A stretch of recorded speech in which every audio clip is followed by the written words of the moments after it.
Good evening, Canby, and welcome to another thrilling rendition of Planning Commission this Monday night, November 14th. As always, we will go ahead and get this party started with the Pledge of Allegiance. So please rise. I pledge allegiance to the flag of the United States of America and to the republic for which it stands, one nation, under God, indivisible, with liberty and justice for all. Okay, excellent. And it looks like we have a full-ish slate. We still have one position open on the Planning Commission. So if you are out there in Canby TV land and you are looking to get involved, please, by all means, send in an application and we will consider you for the Planning Commission. But we have two members of the commission joining us online. So welcome, Commissioner Jarosh and Commissioner Ellison. With that, we'll go ahead and we'll move on to the consent items, which consist of the draft Planning Commission meeting minutes from our February 28th, 2022 and March 28th, 2022 meeting. Is there a motion to approve the consent agenda? Mr. Chairman, I make a motion that we approve those as submitted. Is there a second? I second. This is Judy. Okay. It has been moved by Commissioner Ewert and seconded by Commissioner Jarosh to approve the minutes of the February 28th and March 28th, 2022 Planning Commission meetings. All those in favor signify by saying aye. Aye. Aye. Are there any oppositions? It passes unanimously. Now we'll move on to citizen input. This is an opportunity for members of the public to address the Planning Commission on non-agenda items. Each person will be given 3 minutes to speak. Staff in the Planning Commission will make every effort to respond to questions raised during citizens' input before the meeting ends or as quickly as possible thereafter.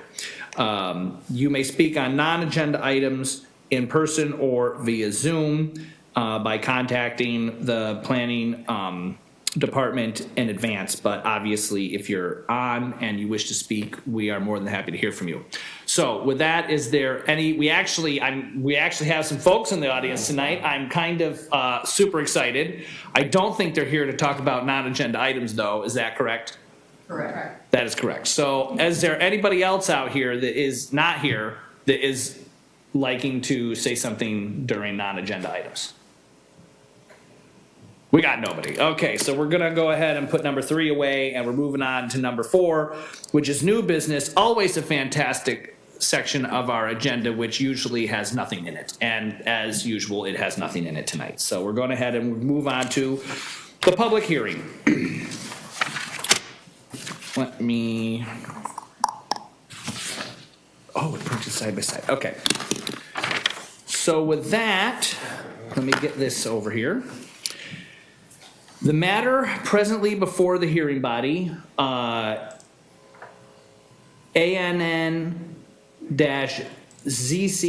22-01, the 1885 North Redwood Street annexation and zone change, requires a public hearing. All interested persons in attendance shall be heard on the matter.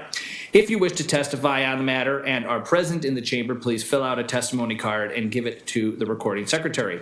When your name is called, please step forward to the microphone. If attending online, please type in the chat your full name and whether you would like to speak as a proponent or opponent on the matter. At the appropriate time when your name is called, please unmute yourself. In all cases, please state your name, address, and interest in the matter for the record. For longer presentations, proponents and opponents may pool time from one another. In so doing, those individuals may allocate their time to a spokesperson who will represent the entire group. In this case, please include a list with names and addresses of those pooling their time and turn it in with a testimony card listing the spokesperson's information. All questions must be directed through the chair. Any evidence to be considered must be submitted to the hearing body for public address. or for public access, and to be entered into the permanent record. Testimony and evidence must be directed towards the applicable review criteria as indicated in the staff report, the comprehensive plan, or the applicable land use regulations which the person believes apply to the decision. Failure to raise any issues accompanied by statements or evidence sufficient to afford the decision maker and the parties an opportunity to respond to the issue may preclude appeal to the Land Use Board of Appeals on that issue. Failure of the applicant to raise constitutional or other issues relating to proposed conditions of approval with specificity to allow the local government to respond to the issue may preclude an action for damage in circuit court. Everyone present is encouraged to testify on, even if only to concur with previous testimony. As a review, the public hearing will be formatted as follows. City staff will give a brief report regarding the application. The hearing body will ask any questions of staff regarding the report. The chair will open the public hearing for testimony. The applicant will be given not more than 20 minutes to present on the application. Proponents and opponents will then speak in that order for not more than 3 minutes each. The applicant will then be given 10 minutes for rebuttal. The hearing body will ask any final questions of staff and the applicant. The chair will then close the public hearing for new testimony. The hearing body will deliberate on the application with no additional testimony unless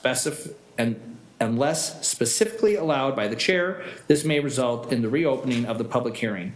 A decision shall be made by the hearing body at the close of this hearing, or the matter will be continued to a date certain in the future. This will be the only notice of that date you will receive. Does anyone have any questions regarding the procedure that I have laid out for the hearing? Wonderful.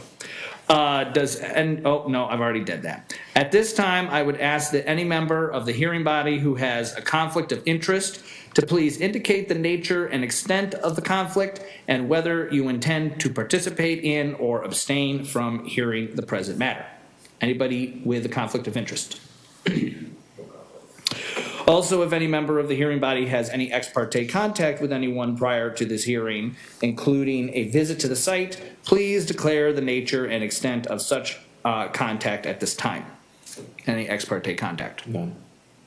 I think, at least I drive by this constantly from my house to Fred Meyer, but that's about all the contact I have with the property in question. I also visited the site, but I drew no conclusions, so. Okay. Does any member of the audience in the chamber or online have any questions of any commissioner regarding conflicts of interest or ex parte contact? If so, please direct them through the chair at this time. Wonderful. With that, let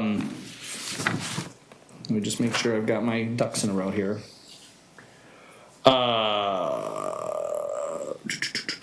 Why? I think I'm missing a page. Oh no, I've got them out of order.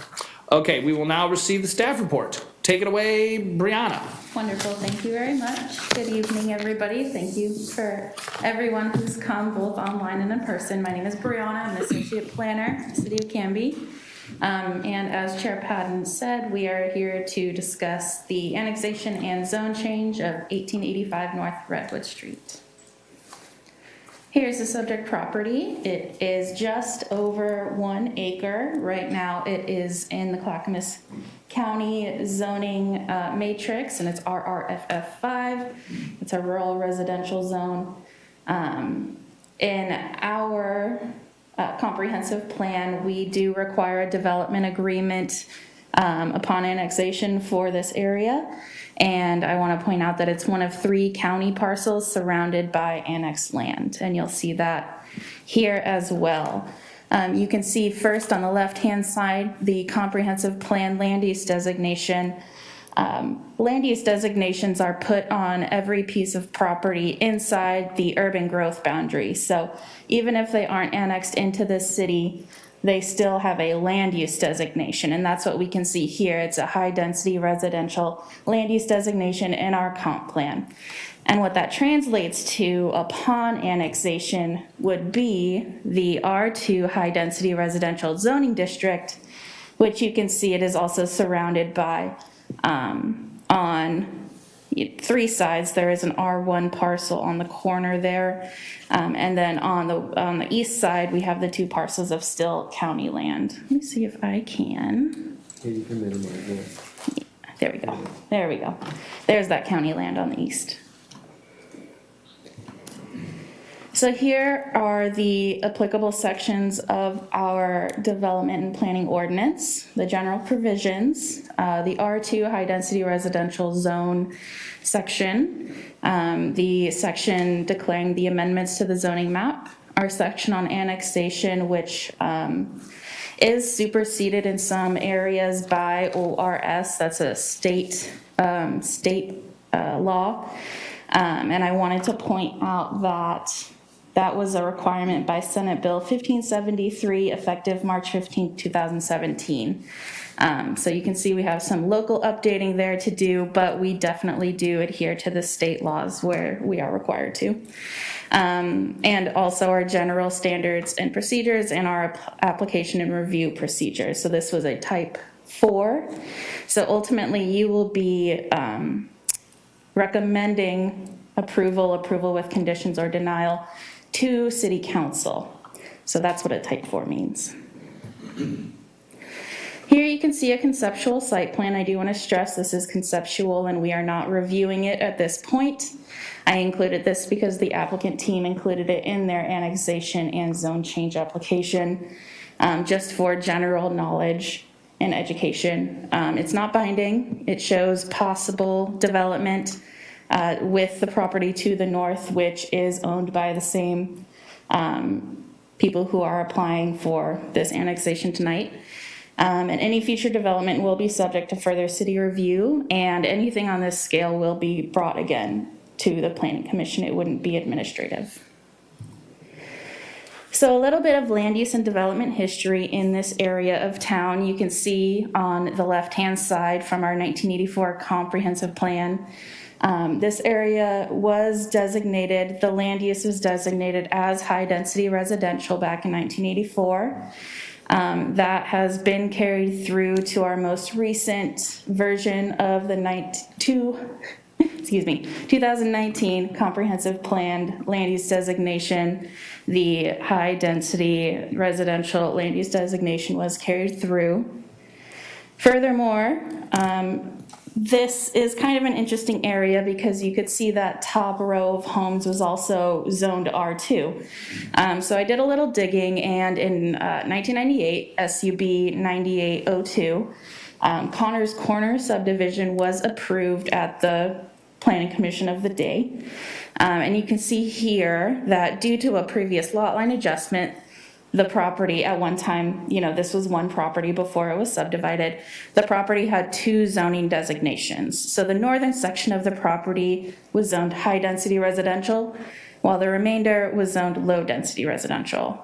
Do you want to mention that that's directly south of? Oh, yes. So I'm sorry, here I can give a little more context here. So you can see that row kind of directly south of the subject property we're talking about, that row of subdivided properties that's still zoned R2, and then to the south of that is R1.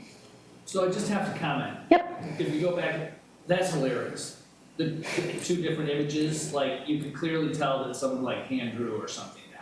So Yep, I'm sure. assuming you must have had to go through quite a bit of effort to get that little image put together for you. Oh, a lot of snipping, a lot of pasting, a lot of, enhancing. But I did want to give you as clear a picture as possible with the advanced technology in 1984 that we all had. So back to the history, you can see that in 1998, this was recognized as a split zoned lot that was to be developed. And again, at that time, the Planning Commission of the day did acknowledge this and, actively decided to approve a single family home subdivision, even though there was that split zone. And they do give a little bit of explanation here.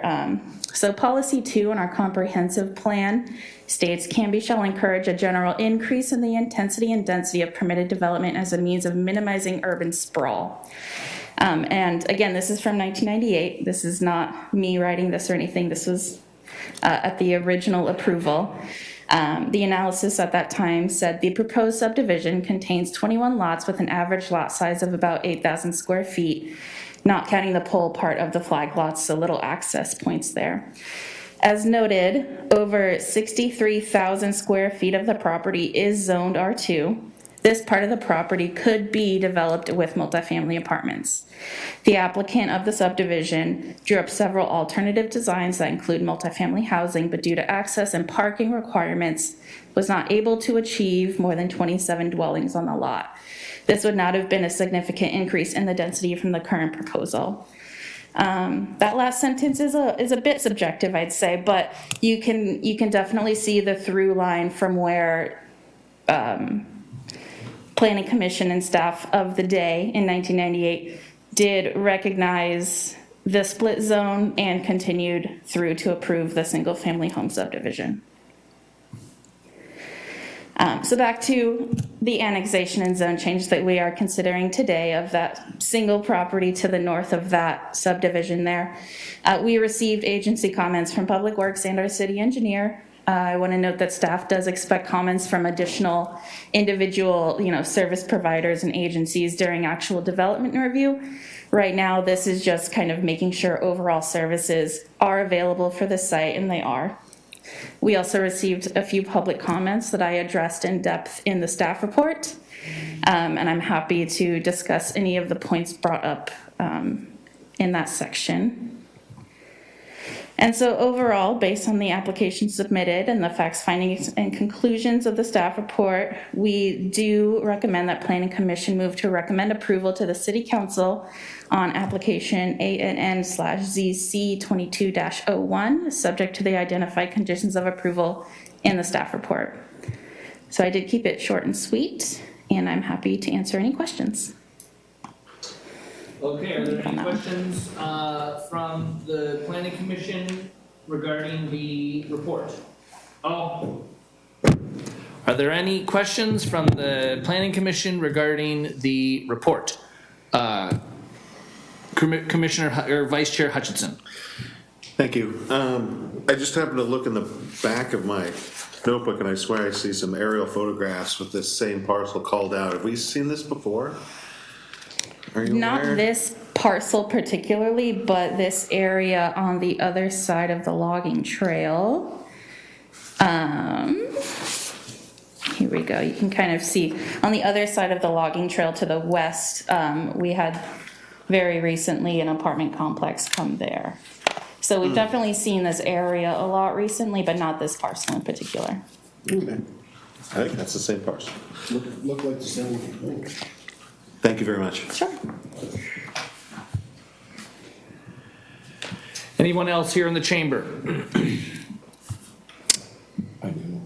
Okay. So when they, in 1998, when they, were they also annexing in at that time as well, or was that just the approval for the subdivision? That was just the approval for the subdivision. It was already annexed. Okay, and they annexed it in at the high density, it was split. It was a split zone due to a lot line adjustment. So this is conjecture on my part, but I believe that the original property line was probably drawn at the zone, at the change of the zone, but the lot line adjustment probably moved it either further north or further south to kind of capture that bank, that strip of high density residential there. Okay. Yeah. And then, so for them to, so basically what they did was like a variance on the high. That's density correct, yeah, part to in make effect, it, yeah, the approval allowed them to kind of apply the Yeah. R1 overall to the parcel, even though there was that R2 strip there. And tonight, we're just talking about the annexation piece. What is going to go there could change according to the landowner and all of that, and that would appear before planning commissions at another time. We're just Exactly. talking about the annexation piece. Exactly. Yep, okay, thank you. Commissioner Ewert? Okay, a couple of questions. One is, do you know why, in the traffic study, that the intersections of Elm and Territorial, Hawley and Territorial, and Elm Territory, Holly, those are the two I'm most concerned about, were not included in the traffic study. I mean, I see that it has kind of sprawled out here and included quite a few other ones, but with the development that's gone in down around Holly and around in that area, why was this not included in that? Do you have any idea? Do you know? I couldn't say why it wasn't included. I will say, our traffic engineer deemed them not necessary. Okay. I'm not sure what those criteria specifically are. Okay, and as far as the city is concerned, what's our plans for Redwood as far as build out is concerned, getting us a good flow to 99? So, overall, those are covered in the capital improvements projects done by Public Works. And I did see a few, let me just read through my notes really quickly.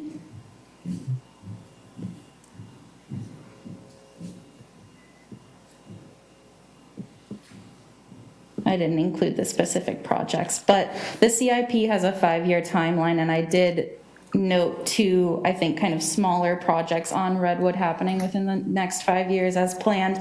But Redwood as a whole, you're not going to see holistic change down Redwood. It's going to be more piecemeal and especially, kind of in conjunction with development along Redwood. Okay. In our in the planning meetings with the city departments, did Canby Water folks have any plan of upgrading? I mean, we're adding, our water is getting worse and worse and worse. Did they give any indication as to what they've got in the works as far as? They did not express any concerns, when this was sent to them. I will say with development, really Canby Water is mainly concerned with the main, right? Either down Territorial or Redwood. It's probably going to come from Territorial in this case.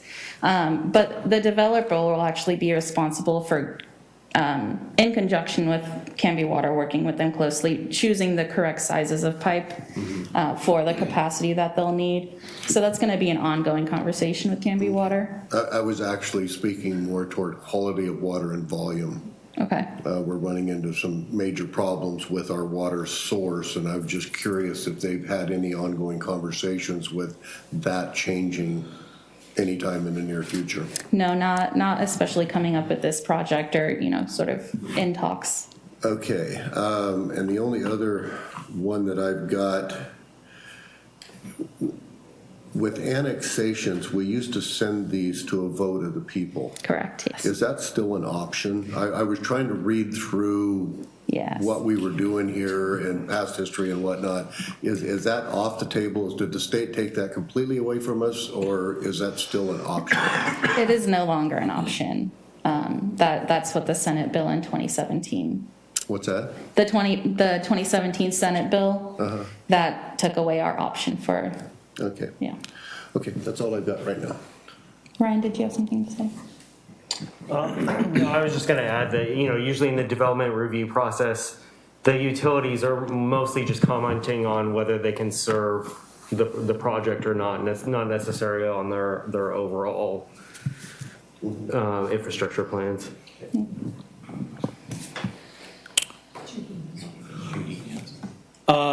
Was that everything for now? Okay, excellent. Judy, do you have any questions of staff? I had a quick question, if I could. I noticed a number of the documents referenced the 3 parcels together, a 3-acre site, and some of the future plans and details about 3 acres. And I just have a question. Why are we considering the zoning change for just 1 acre at a time instead of all 3? Got wonderful. Thank you, Judy, so much for that needed clarification. I probably caused that confusion. So we're only considering the 1 parcel. The other 2 parcels to the east are owned separately, and they, have no affiliation with this specific annexation project happening right now. The sort of combined parcel concept that I was discussing was actually this parcel here, along with the one to the north that's already annexed, and it's owned by the applicant, the same person who's requesting the annexation for the parcel to the south. So I'm trying to decide which map, best depicts this. So we're talking about this parcel here, and the concept plan is for this parcel plus this parcel here to the north.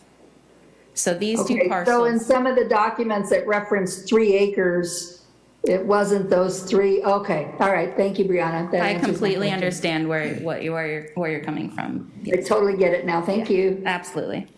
Yeah, because I think to follow along that thread, those other 2 lots would not get their designation until they do their annexation plan, correct? Exactly right. Okay, so we couldn't say, you're all gonna be orange today, because we have to wait for them to, go ahead and do their annexation request. Exactly. Okay. Anything else, Jude, or Commissioner Jarosh? No, thank you. Okay, Commissioner Ellison?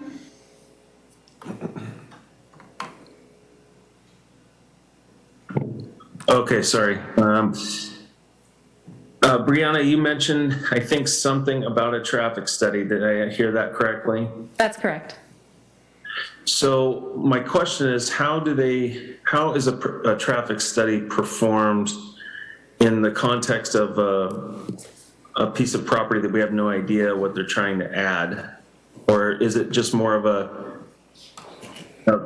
per acre formula that they use that says, a property this size, it can withstand X amount more cars on the road?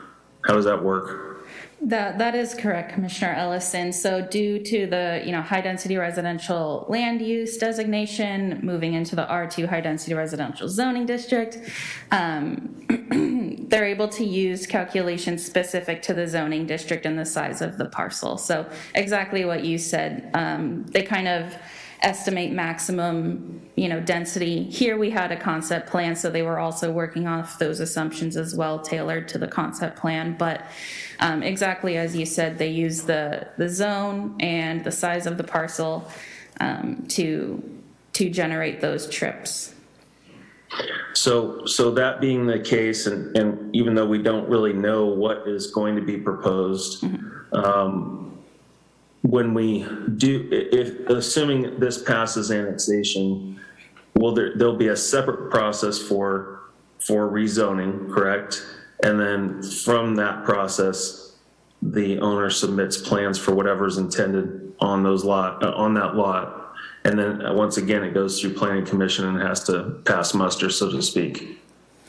Almost exactly right. correct? Almost exactly. So right now we're deciding both on the annexation and the application of city zoning. So we Okay. would be rezoning the property to the city R2 right now. But again, they would definitely have to go through the entire process again, essentially, to come back with any development proposal. And I will just add to that, so we, as the planning commission, would be either approving or not approving the annexation and the designation. We would be sending our recommendation to the city council. The city council then will deliberate on it and either decide to go with our recommendation or not. And then they would be the ones to make the final decision. Same thing when the subdivision when the development plan were to come across the planning commission's desk, we would be making a recommendation to city council. City council would ultimately be making the decision on what that would look like. That is correct, right? No. No. No, and I apologize if I'm not explaining correctly. So annexation and zone change, you're recommending to city council. Yeah. If that is approved, it is approved by city council, then the applicant would come back with a development proposal, and that would be a type 3, which you ultimately decide Oh, on. which we do, that's right, okay. Yes. If Sorry. it's appealed, if your type 3 decision is appealed, then it would go back to city council. That's how it goes up to city council, okay. So, yeah, so just for clarification. Thank you very much. On the clarification. Yes. Okay. Anything else, Commissioner Ellison? That's it for me. Thank you both. Okay, so for me, I just have a quick question, a couple. So in looking at that top row, or in that development, those top row of properties that are single-family homes that are actually in the high-density residential, does that technically, yeah, I'm talking about that little line there. Does that technically mean that they could, like, those folks could build apartments on those properties if they could swing the parking and all that stuff? It does. Okay, interesting. But sorry to interrupt, but you would have to assemble a bunch of parcels to make it work. do that. Yeah, and you would have to tear them down, and I don't know how you would access them. I think there would be a lot of realistic obstacles to ever doing that. Well, of course. People can be very creative. But to answer your immediate question, apartments could be built on this parcel. Okay. And then I guess my second thing I just want to throw out, and I know this is going to come up in the discussion, and so first of all, I want to talk about the capacity of the streets. Can I talk about that now, or do I need to wait till we get further into this? I mean, if it's a specific question for planning staff right now, No, it's not. then I would say wait. Okay, we're gonna wait then. So I'm Okay. gonna put a pin in that, and we'll circle back on that. So anything else from the planning commission? Questions? Oh, I did have actually one. So the development agreement, it says that there was not one originally, but there's one that's part of this. The development agreement in question is for this bit here and this part, right? Correct.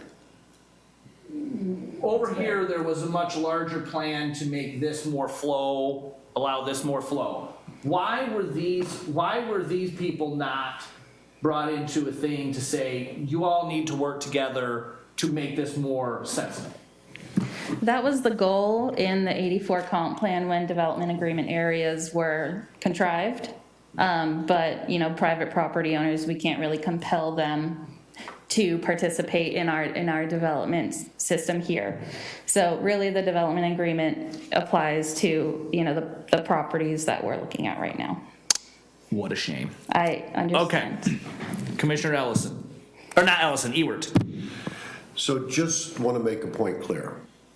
We approved this tonight, and we annex it in, we do the zone change. When this comes back to be built out, we don't see it again. Is that what you do? You We will do. see it again. We will see it again? Yes. Okay, that's all it is. Okay, so with that, I think we've beat that horse to death.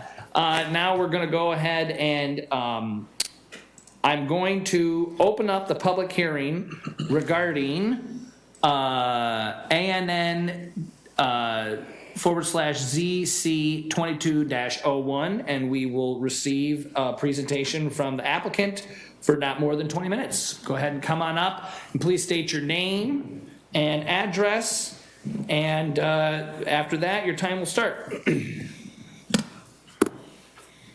And we'll make sure that your any presentation that you have is up and running before that occurs. No presentation, okay. Well, good evening, Commissioners. Thanks for having us here tonight. My name is Tom Scott. I am the property owner and applicant this evening. I have an office at 130 Southwest 2nd Avenue, Canby, and I also live at 1893 South 1st Street, Canby.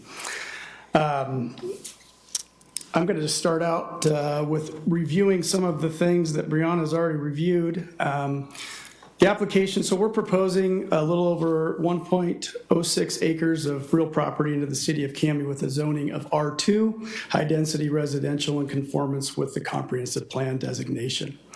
Our site description is located at 1885 North Redwood Street, which is south of Southeast Territorial Road, west of the Malala Forest Road / Recreation Trail, and the property is accessed, as you've seen, off of a gravel easement driveway off of North Redwood Street. The site contains one home and one outbuilding. Existing landscape includes lawn, shrubs, a few small trees in the vicinity of the home. However, much of the site is void of trees and significant landscaping, and the site is mostly flat. Urbanization of the site is appropriate. The site has been used exclusively as a single-family residence since the late 1970s and is too small to be a viable farm.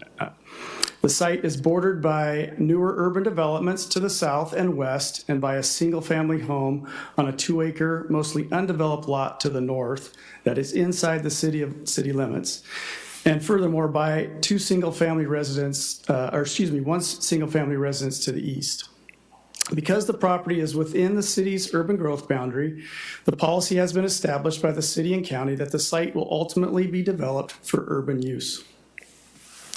I want to address surrounding zones, which has been discussed in length already tonight. The site, along with the 2 properties directly to the east, which is the 3 in a row, are an island of county property surrounded by the city of Canby.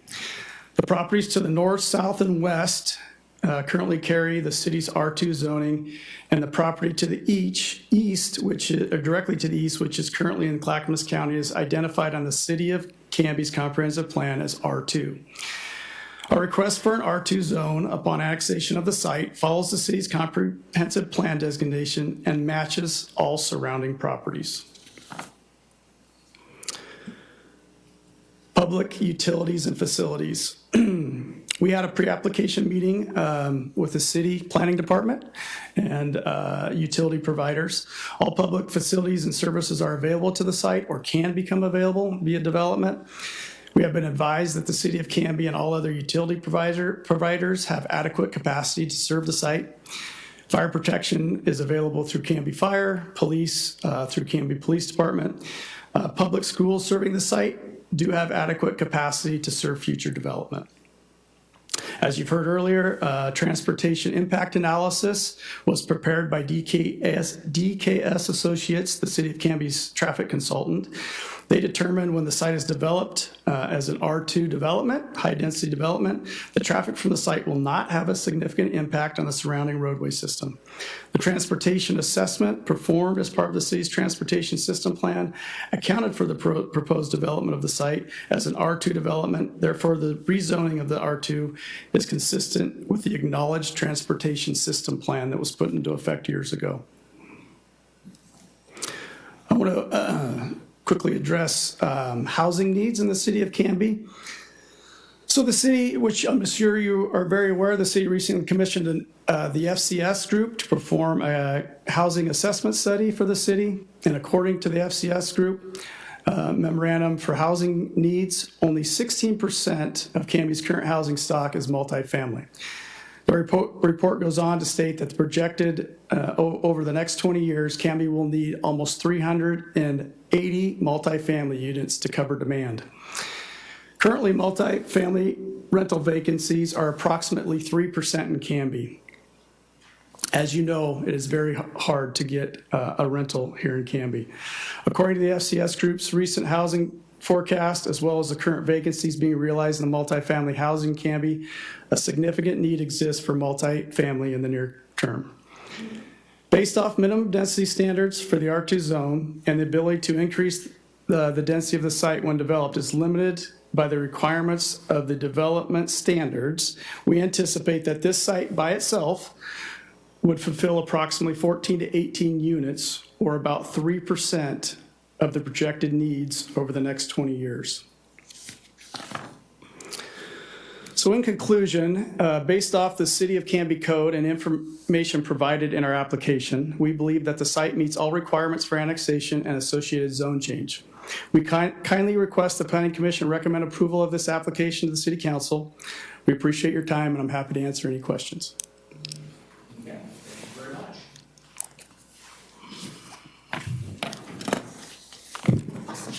Excellent, thank you very much. Did we have the timer running for that? It was much less than 20 minutes. I know, but I just wanted, I was like, I wasn't sure if I was like seeing things, but there's a little timer there and it said 3 minutes, so. Okay, thank you very much. We will now hear from proponents of the application for not more than 3 minutes. Is there anybody here who wishes to speak as a proponent for on the matter? Do I get those?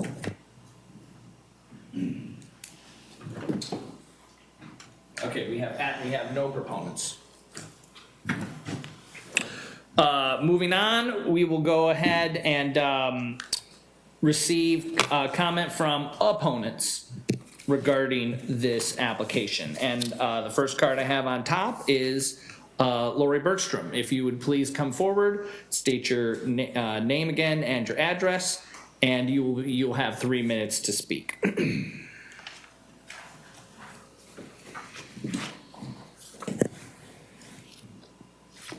Hi, my name is Lori Bergstrom. I reside at 1350 Northeast 18th Place, adjacent to the proposed annexation. Chair and fellow members of the commission, on November 2nd, I received an email response from Brianna, Associate Planner, in regard to my questions on how my November 1st, 2022 comments to the proposed annexation. I appreciate the answers provided. This information should have been sent or referenced where to locate information in the notice of public hearing and request for comments. Transparency in government is essential in building trust with the citizens of Canby. The conceptual development plan provided in the agenda packet is a moving target. The transportation impact analysis shows a different proposed conceptual plan than what is provided in the planning agenda. If this annexation is approved, then what will be provided for design review? I requested a copy of the transportation and impact analysis for this development. In the report, it references in-process developments. This was not a full analysis of the surrounding area for traffic impact. These areas have been under development or approved by the city, so this report should have accounted for these areas. Canby territorial fourplexes, actually a total of 8 units.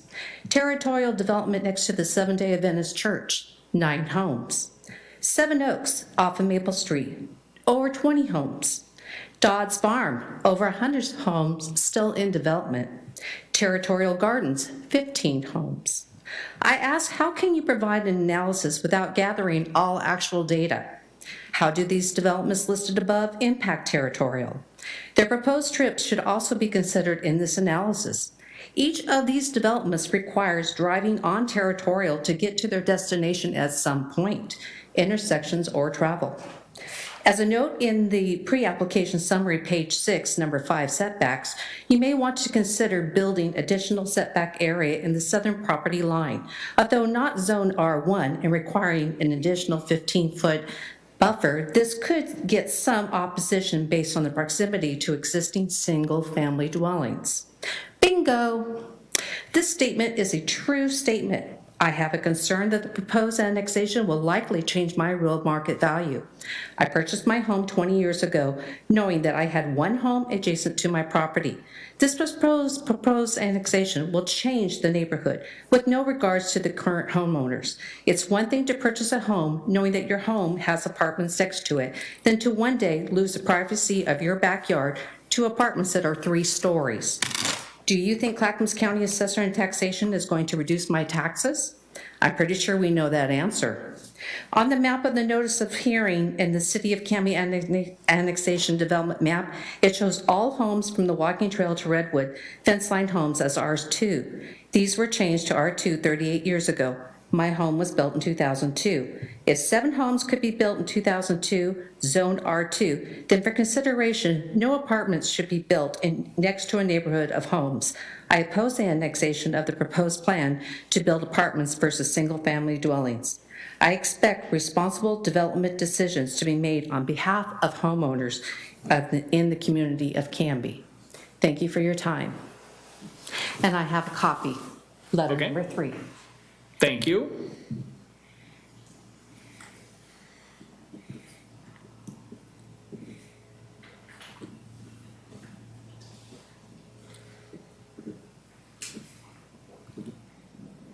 I'm sorry, I'm making a note real quick here, just a second. Okay, so with that, we'll move on to our next opponent, and that is Troy and Christina and Keefe? Keefe, okay. Don't pronounce that E. Okay, go ahead and come forward. Well, I don't have anything as prepared as Lori does, but I do live right next door to Lori and Terry. in 1360 Northeast 18th Place. We have lived there since 2006 and purchased our home right after it was built, and have enjoyed living there for very many years. Our biggest concerns with this proposal are the impacted traffic implications, which we don't feel like we've gotten answered very in depth. It's just that it's going to be okay, but we drive it every day and it is already congested and giving us issues. And also the privacy in our backyards of having a 3-story apartment building right in essentially our bedroom windows is not sitting well with us as well. We've been in a quiet cul-de-sac and have enjoyed being on that flag lot and our neighbors with the area that we have, and with no disruptions from our back neighbors. And we're just here to support that idea. So if you have any questions, I can answer them. But I mean, that's basically where we're at. Okay. Thank you very much for expressing your concerns. Okay, so with that, are there any opponents that are joining us online?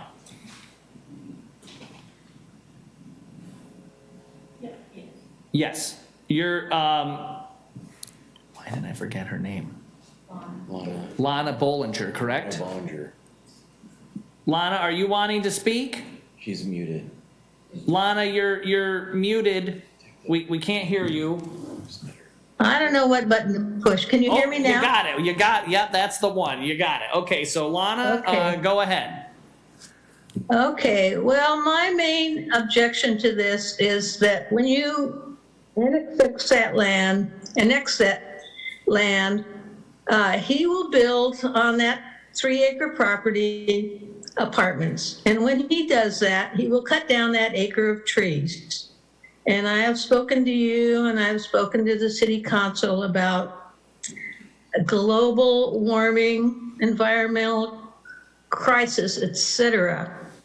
And I do not believe that we should continue on with cutting down trees. He's got that acre of them, plus the trees that are around the part that you're going to annex.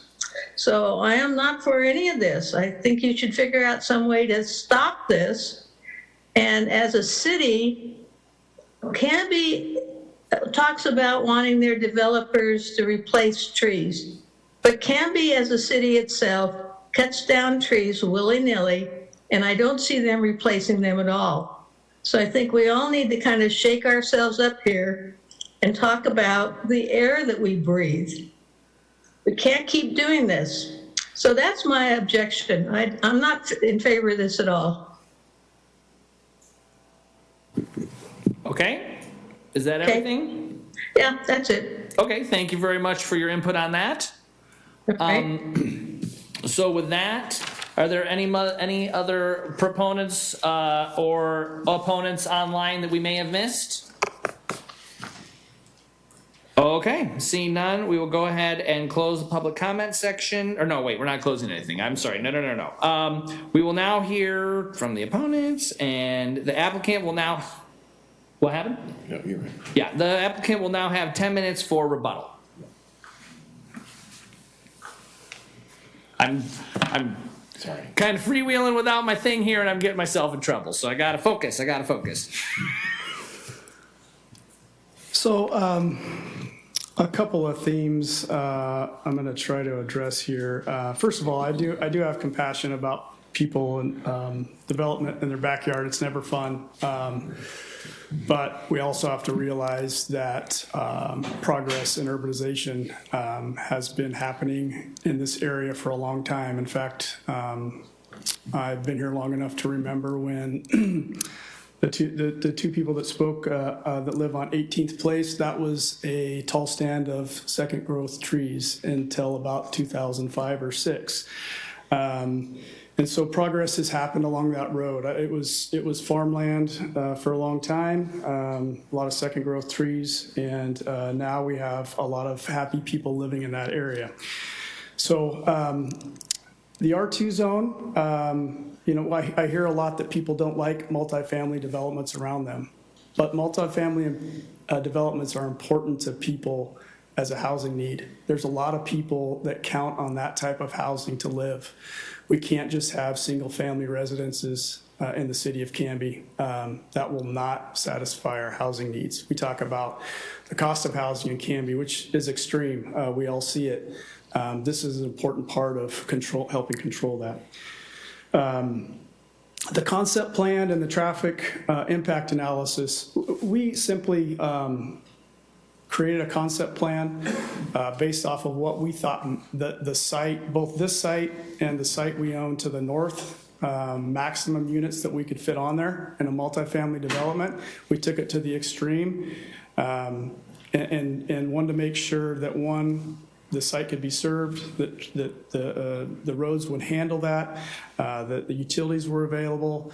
And for the traffic impact analysis, we take it to the extremes to make sure and test it and make sure it's gonna work. And so that's really all the concept plan is. We are gonna, assuming that annexation is approved here in the next month, we will continue to work on that. I can't tell you when a development will come in front of you guys. The market has changed a lot over the last 90 days, and so I'm not sure what the timing of that will be. But of course, we will go back through the process as the planners have spoke. We will have neighborhood meetings. We will do our best to work with neighbors to on any plan we put together, and of course present it to you and try and work out the development with you. Privacy, I hear that. I think that's important. I think that's something that we would be want to communicate with neighboring property owners about and create a development that best tries to address that. I mean, it's not a perfect world, but we would definitely try to do that. Again, the trees, we're not talking, Mrs. Bollinger is talking about the trees. I agree, the trees are beautiful. But again, we've had an analysis done on the trees. They're not very healthy. In fact, some of them are fairly dangerous. And so I'm not sure what's going to happen overall with the trees if a development happens, but there is a concern there with a lot of those trees. So I think that addresses most of the comments. And again, most of them, I think, go back to both the zoning and ultimately the development. So happy to answer any questions you guys might have for me. Okay.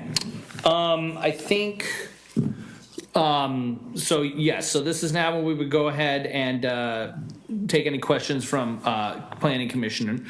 Before I begin, though, I do want to address the individuals who spoke tonight.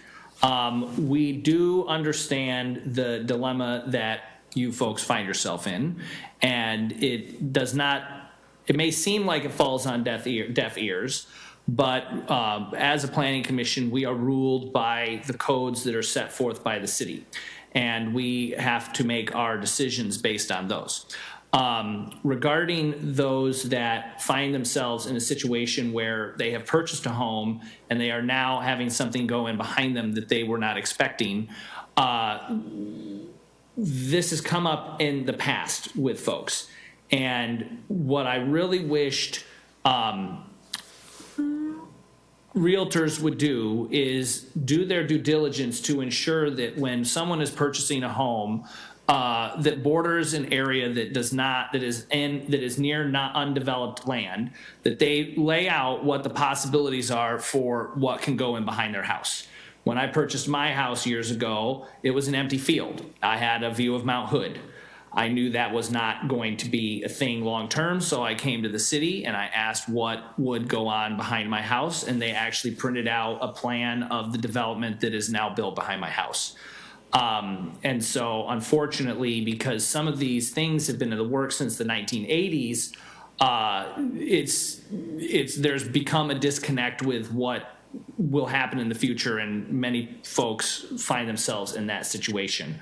As far as the traffic, this is a common question that comes up from citizens, And I know that I will get the stink eye for saying this, but the perception of traffic and the actual capacity of our streets are two very different things.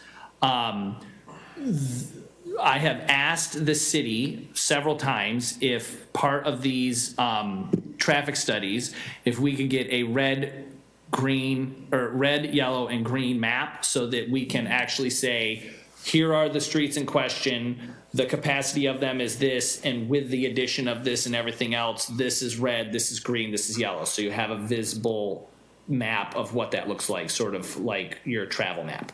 That has not come to fruition at this point in time. But unfortunately, the ability for our streets to handle a volume of traffic more than what people are really want, the streets have that capability.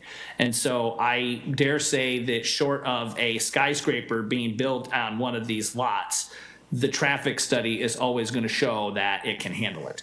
And as far as the trees go, I also am upset that the trees are being cut down, but we are not a totalitarian government. We are not able to tell a property owner what they can or cannot do to their property unless we take it over via eminent domain, and that is not something that we like to do. So for those who wish to preserve trees and that space in the city, I strongly encourage you to attend a Parks Board meeting. They are the ones that need to start purchasing land in this city, trees or agriculture, and preserve it. That is the only way that this is going to be taken care of in the future. So I encourage everybody to attend those meetings and tell them that part of the plan that they are preparing for is to start purchasing land to ensure that that is saved for the future. So with that, I will now go ahead and open it up to questions from the Planning Commission. And we will start with Vice Chair Hutchinson.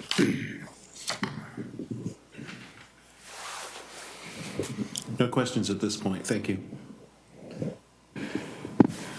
Commissioner Calkins. Well, I want to give a flowery speech too, but I don't have any questions for Mr. Scott at this time. Work with me. Okay. Commissioner Ewert. I have no questions for Mr. Scott at this time. Okay. Commissioner Jarosh. No questions, thank you. And Commissioner Ellison. I feel like I'm going to have more questions at stage 2 of Mr. Scott's presentation down the road. For now, I'm good. Thank you. Okay. So with that, let me get back to my thing here. So if there are no more questions of the applicant or city staff, I will now close the public hearing.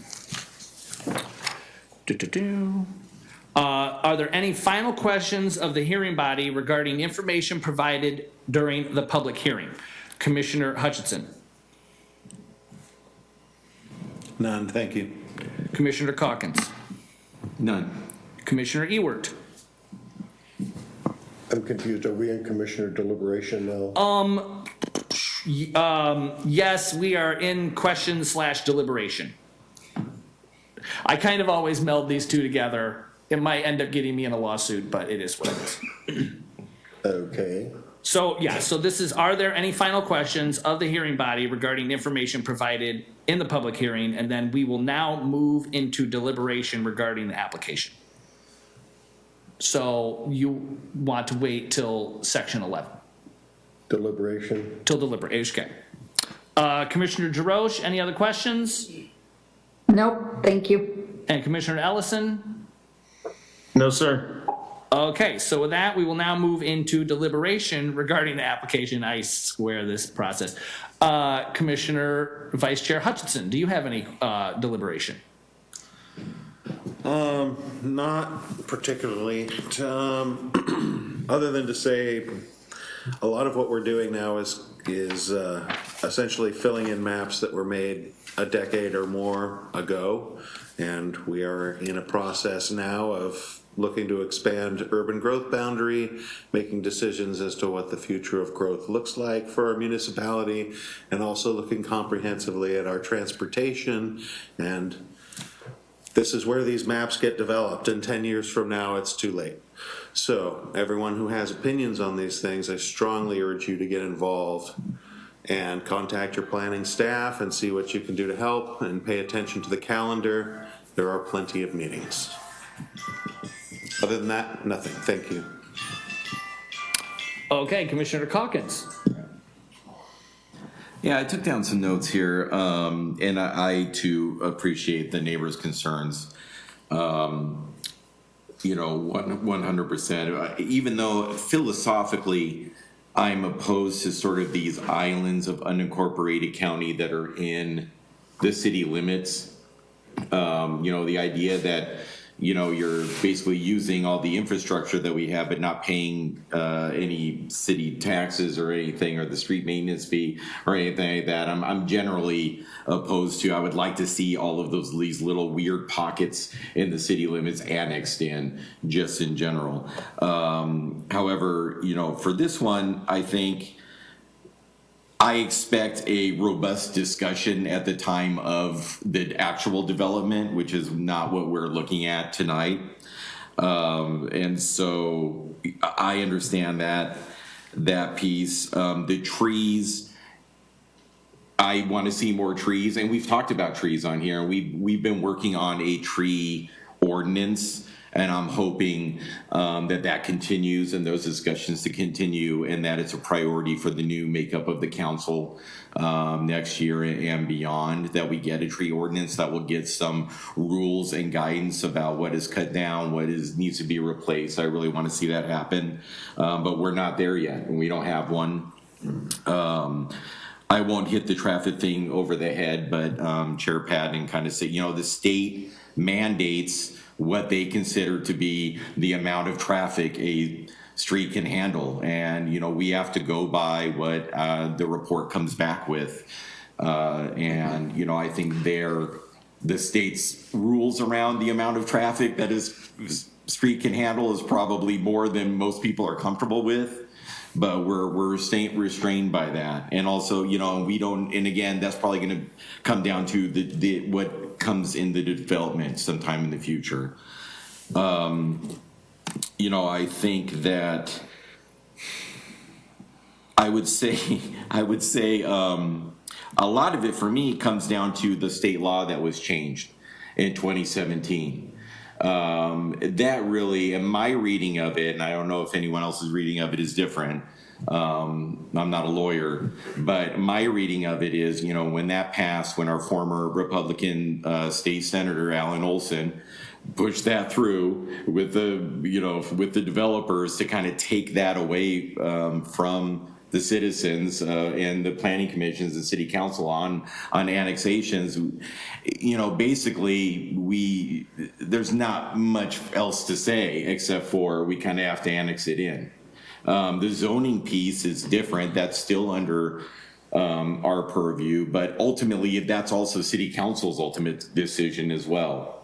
So it really ties our hand when it comes to this. So it's hard to kind of be on this body when it's sort of our hands are tied, but we still have to make the decision. But really, are we making a decision because state law says we kind of have to do it? And then finally, I'll say, Gordon, am I in this camera here? Any of the citizens right now, our urban growth boundary is about to pop.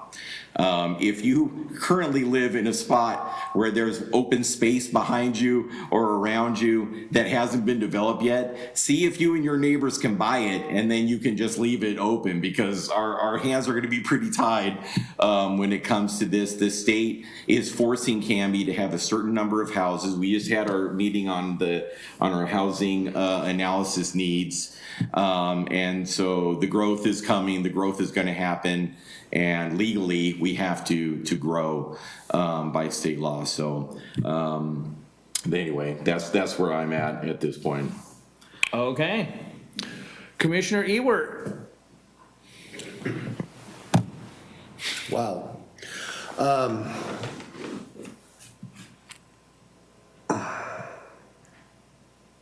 I agree with some of what has been said.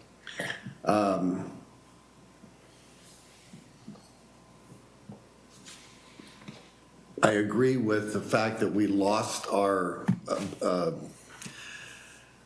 the ability to vote as a city on the annexations. That was, in my opinion, horrendous, that we lost that.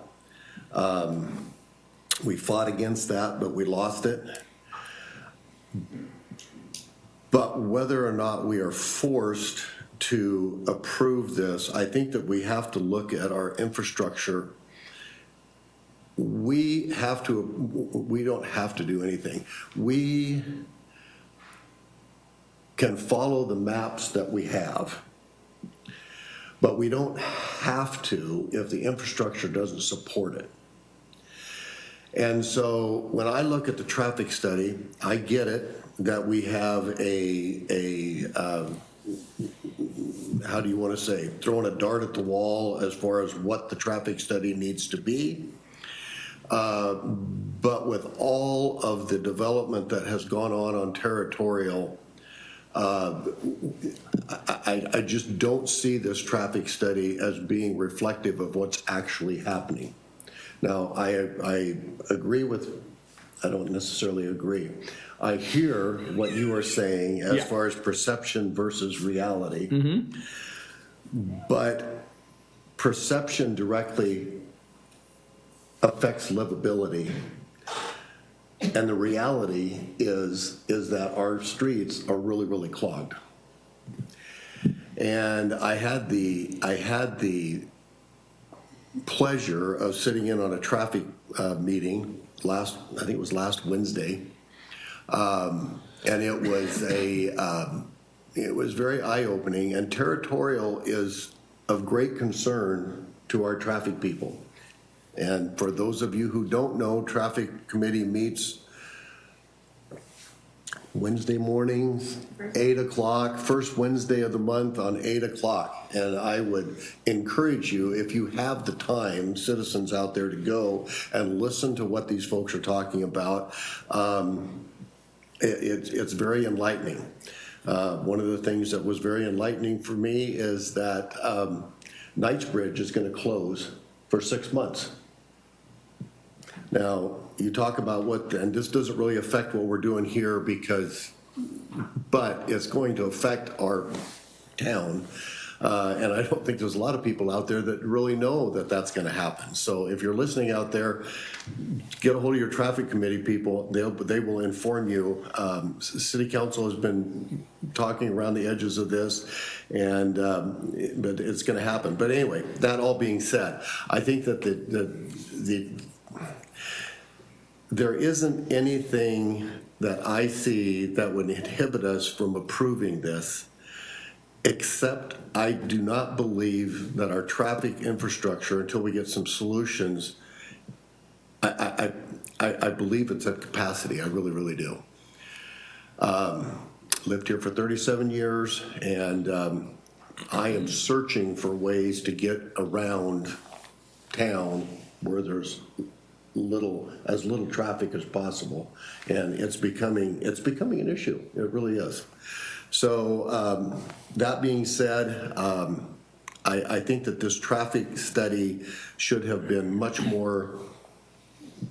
broader than what it is. I think it ended at Redwood. It should have gone on to Pine, Holly, and taken in the traffic that comes down Territorial and looking at that. The traffic study people, the traffic committee, they're looking at crosswalks, trying to put in crosswalks at all these different intersections along there. We've got street parking going on there. We've got a road here that is really, really becoming a big problem, a bigger problem than what it is. So that all being said, as far as the trees are concerned, Lana, I agree with you on the trees, but Mr. Scott also mentioned the fact that these trees are unhealthy. We have been trying to work on if trees are removed, what do we replace them with? We've had workshops on this. We need to get that dialed in and get it replaced for situations just like this. But the acre that we're talking about here, I think it'll be a while before we actually see this, but I'll just say it now. I think the applicant needs to, unless something changes with our traffic situation and our capacity, I think that there's going to be a problem with moving forward on this. It'd be my take. I've got lots of other stuff, but we need to just talk about what's in front of us. What's in front of us is this 1 acre and annexing it in, and that's all I've got. Okay. Commissioner Jarosh. I have something a little bit similar to Commissioner Ewert, again with the traffic study. I try to be a very fact-based decision maker, and I'm still searching for some facts here. I think there was a mention earlier about traffic study is looking at this one development, but there are other developments in the area that are in development, and we don't, at least I don't feel like I have a comprehensive traffic study view that takes in all those in development activities together. So we can say we can look at this one, and I agree the traffic study was kind of a worst case scenario, which is what we want. You know, if it's R2 and if it's this many apartments, and I think that's great. But what about all the other things that are in development? Would it still lead us to the same conclusion? I agree we need to annex, you know, we don't want these islands, I agree with that too, but do we make a decision about R1 versus R2 if we think the infrastructure, meaning our roads, can't handle it? And to me, there's some missing information for us to be able to make a decision about, is R2 okay without that other comprehensive overlay of all the other developments in the area and how that affects traffic? Seems to be missing. Okay. Anything else? No, that's it. Thanks. Okay, Commissioner Ellison?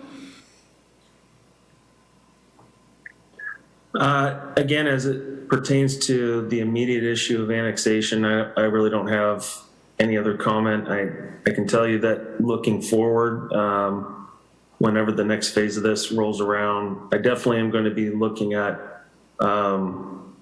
what or how the mitigation of the impact to the neighbors, how is that going to be factored into the plan?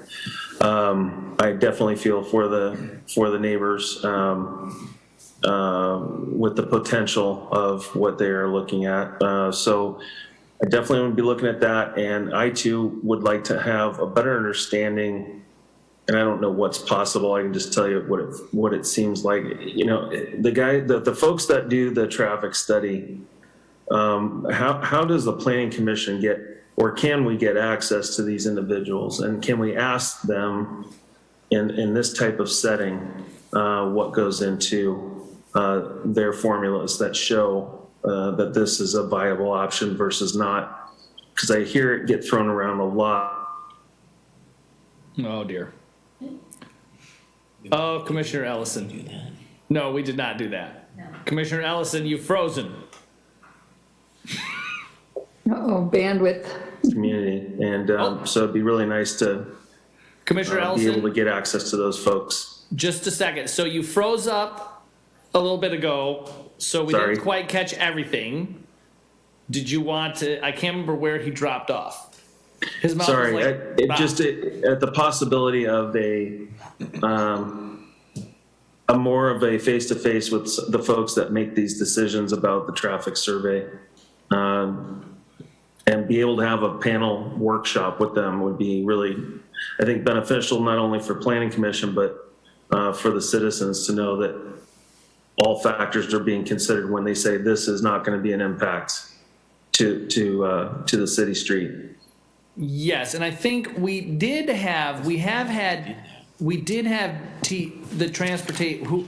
DKS here, but I can't remember if it was before Commissioner Ellison was on the commission or not.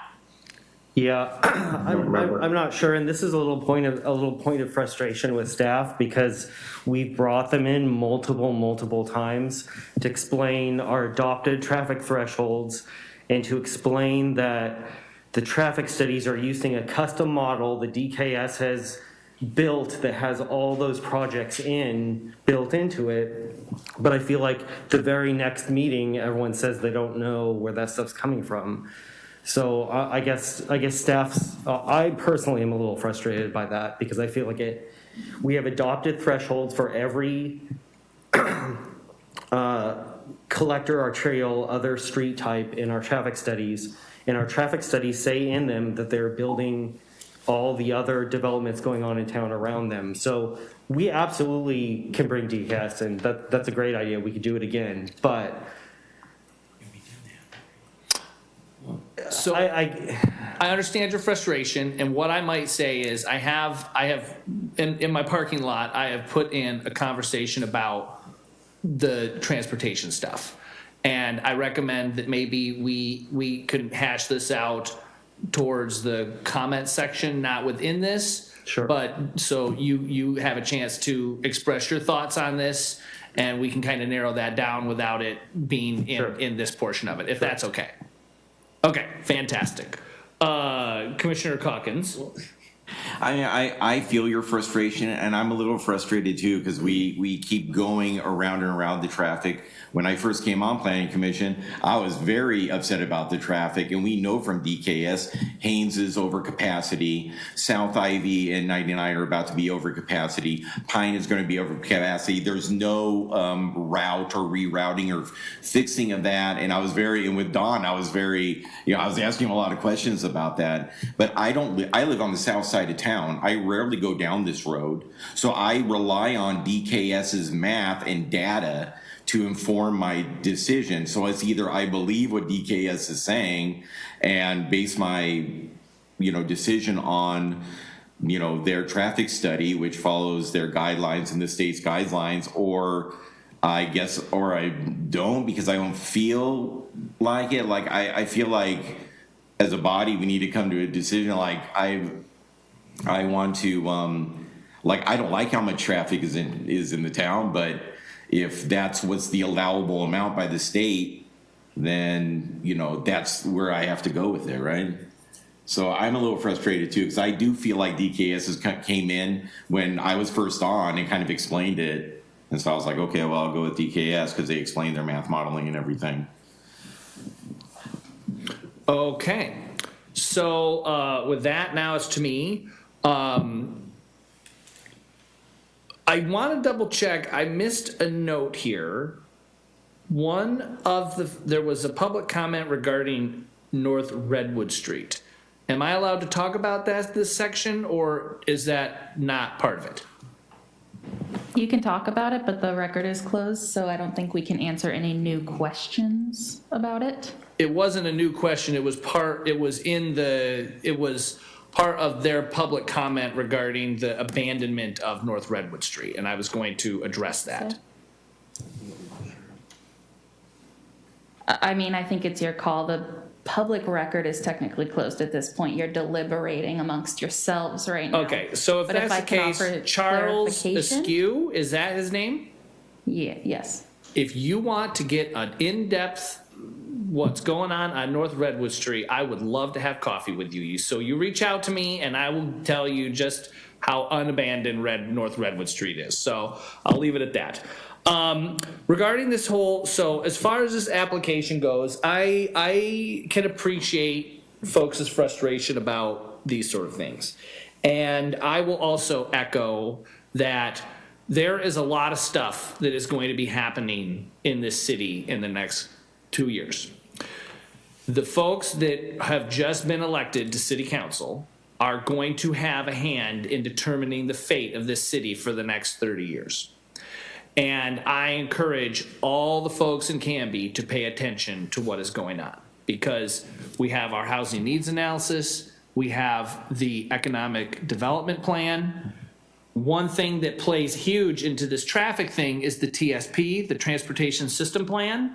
That is another one that's going to get kicked off. And most of these most of these plans are out of date, and they shouldn't be. They should have been addressed years ago, but due to various things in leadership, they were not. And now, thank goodness, we have folks on staff who have prioritized these things. So I really encourage people in the city, if you really find these things frustrating, you have got to get out and you have got to reach out to the city and to the various boards and to the city council and get involved in these processes, because this stuff is going to happen whether you are at the table or you are not. And if you are not at the table, as someone who commonly is, I really dislike hearing people complain about what was decided at the table when they had an opportunity to be there and they didn't exercise their right to do so.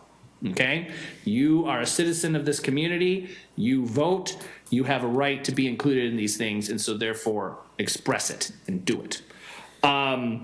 So I think, you know, with the TSP and stuff, that would maybe shed some light on some more of these things. I just want to point out, just as a point of clarification or an addition of information, Commissioner Ewert had mentioned the closure of Knightsbridge Road. The reason that is closing is because they are going to be doing some seismic upgrades to that bridge, and so because it is so tiny, they won't be able to just have it one lane. So that is one of they're not closing it to make everybody's life miserable. They are closing it to do seismic upgrades, and it's going to take some time on that. It'd be nice if they widened it while they were doing it, but that's a different story for a different day. So with that, I have beat my drum as much as possible, and I'm all set. Is there any other questions from the commissioners for the good of the order? Can I say something? Lana, unfortunately, you can't say anything because we are to a point where you can't. Otherwise, we could all end in a lawsuit. So what I will say is, if you would like to say something on a non-agenda item, I'm assuming, is it with trees? No, I have read the traffic study 3 times. Okay, so I'm just gonna stop. If you want to read, if you want a Lana? quick study, read their.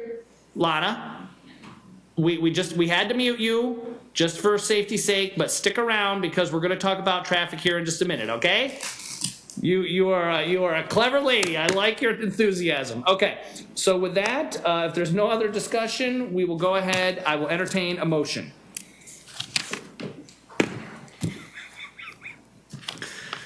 This one's gotten a little sideways on us here.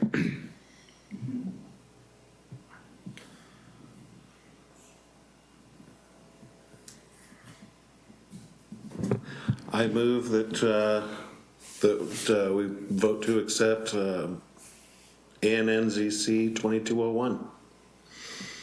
Second. Okay, and it's been moved by Vice Chair Hutchinson, seconded by Commissioner Calkins, to approve ANN 22-01/ZC 22-01. Hold on just a second.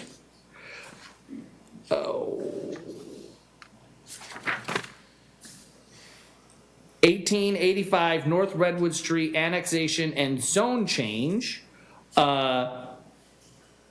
with the planning, with the zone change to the subject property, Clackamas. So I need to read this bit here, right? I'm not sure what you have in front of you. This bottom part for recommendation of planning commission. Okay, yes, so I gotta read all this, there's quite a bit.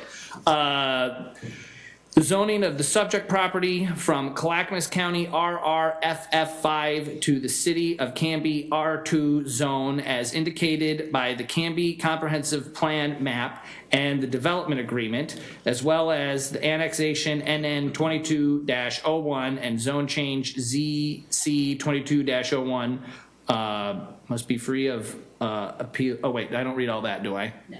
No, okay. So I think that takes care of that.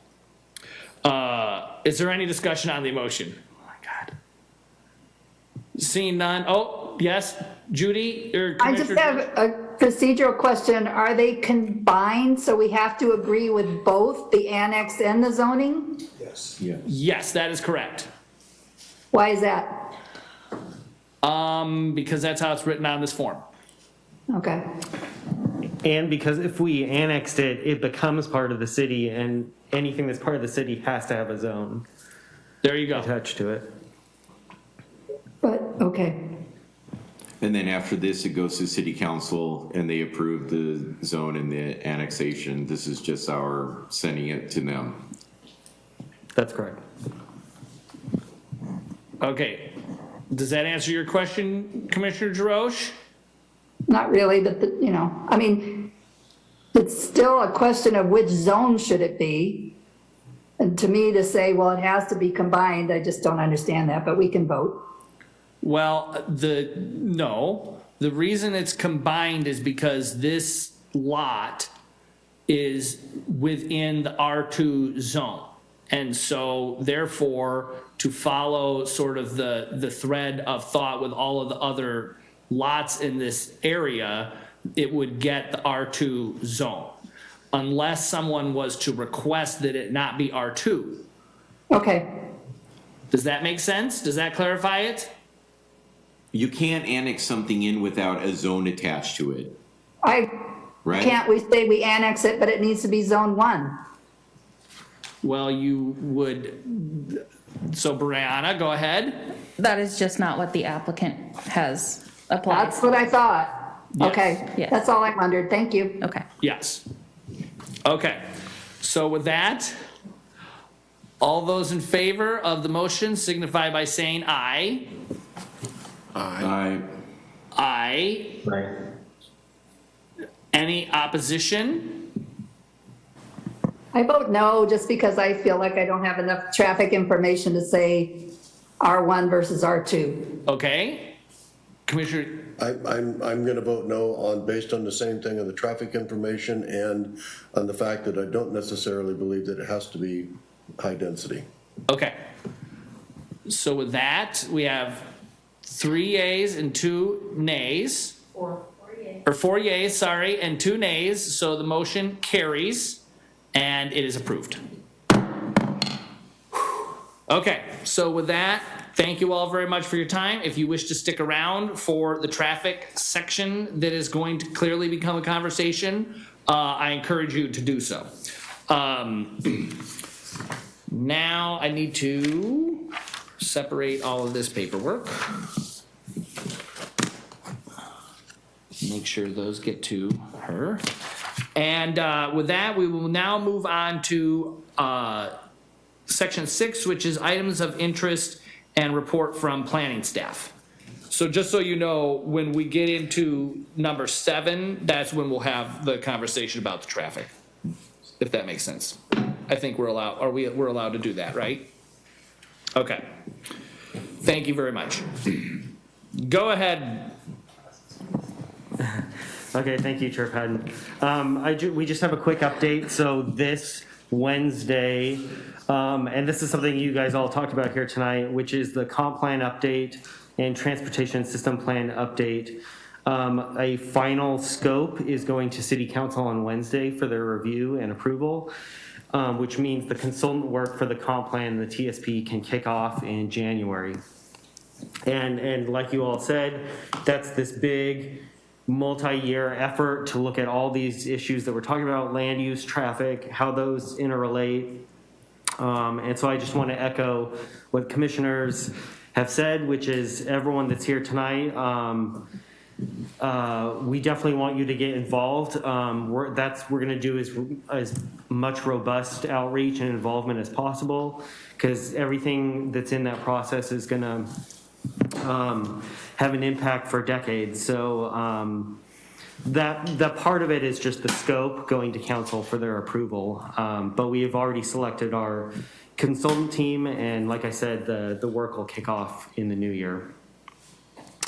For our next couple meetings, Dawn has a work session on the 28th of this month for you, and that one is another work session on the housing employment analysis that's leading into our comp plan and TSP update.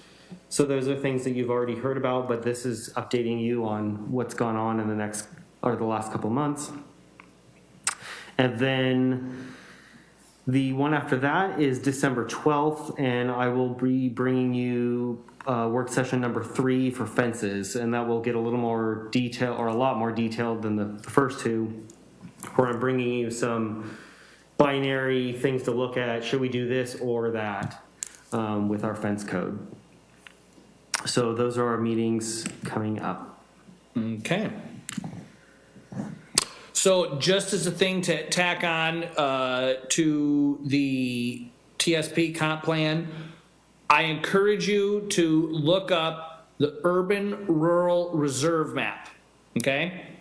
A lot of people talk about the farmland getting eaten up in the city.